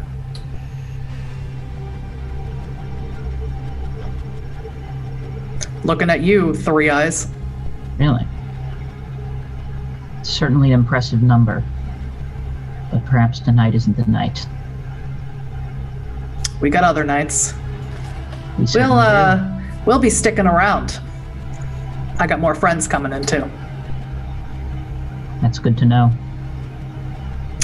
So don't Keep go in skipping touch. town, okay? I have no plans to. And they This place start is my home. filing out as well. And now all of you, save for Azavia, who is also left with her paramour, are left alone. No one has cleaned up this place. Just exactly the way it was before. But the kindred have all filed out. And all that's left are the echoes of what has occurred. If there's anything you'd like to say to one another before we end. I walk over to the dust of the prince. Is the ring there? Oh, yes. I take it. Understood. Toss it to Hunter. And, exactly what is this? Keepsakes. Hey, look, it fits. Well, everyone, drink like kings and queens and monarchs, and I'll keep you entertained. Because until next time, we might die. Victoria raises a goblet to you, Hunter. Well said. Whatever. He just like downs more blood and like tries to ignore the pain. And as all of you, still battered, damaged, injured in some way, as the night comes to a close, that is where we're going to end the finale, Blood on the Grand Strand. Session 7, Breath from the Shadows. But we have epilogues planned. One for every character. Or I do anyway. And I can't wait to bring those to you. I want to thank everybody. Chris, Harry, Josh, Kitsu, and our special guest Syrinx for being the most intimidating Tsubichi elder ever. You guys are absolutely amazing. Thank you for allowing me to storytell this for you, for coming on this journey down south to Myrtle Beach. It's been an absolute pleasure. Yeah. Thank you very much. A crap ton of love in chat, and obviously from us, the players, to Huddy for telling an amazing story. Just Yes. Thank absolutely nailing it. We had so Yeah. much fun. Amazing, Heidi. 100% Huddy is best you're storyteller. fantastic. Yeah, best Please stop. storyteller. I was Goddamn, Huddy. breathtaking. Crazy. So six seasons in You a movie. you were breathtaking. You were. No, you're breathtaking. You're breathtaking. No, you guys inspire me. You brought it every session. You get me going all the time. It's just the best. You're just all joys to storytell for. Incredible. Yeah. Yeah. Okay. Well, with that all said, thank you everyone for watching.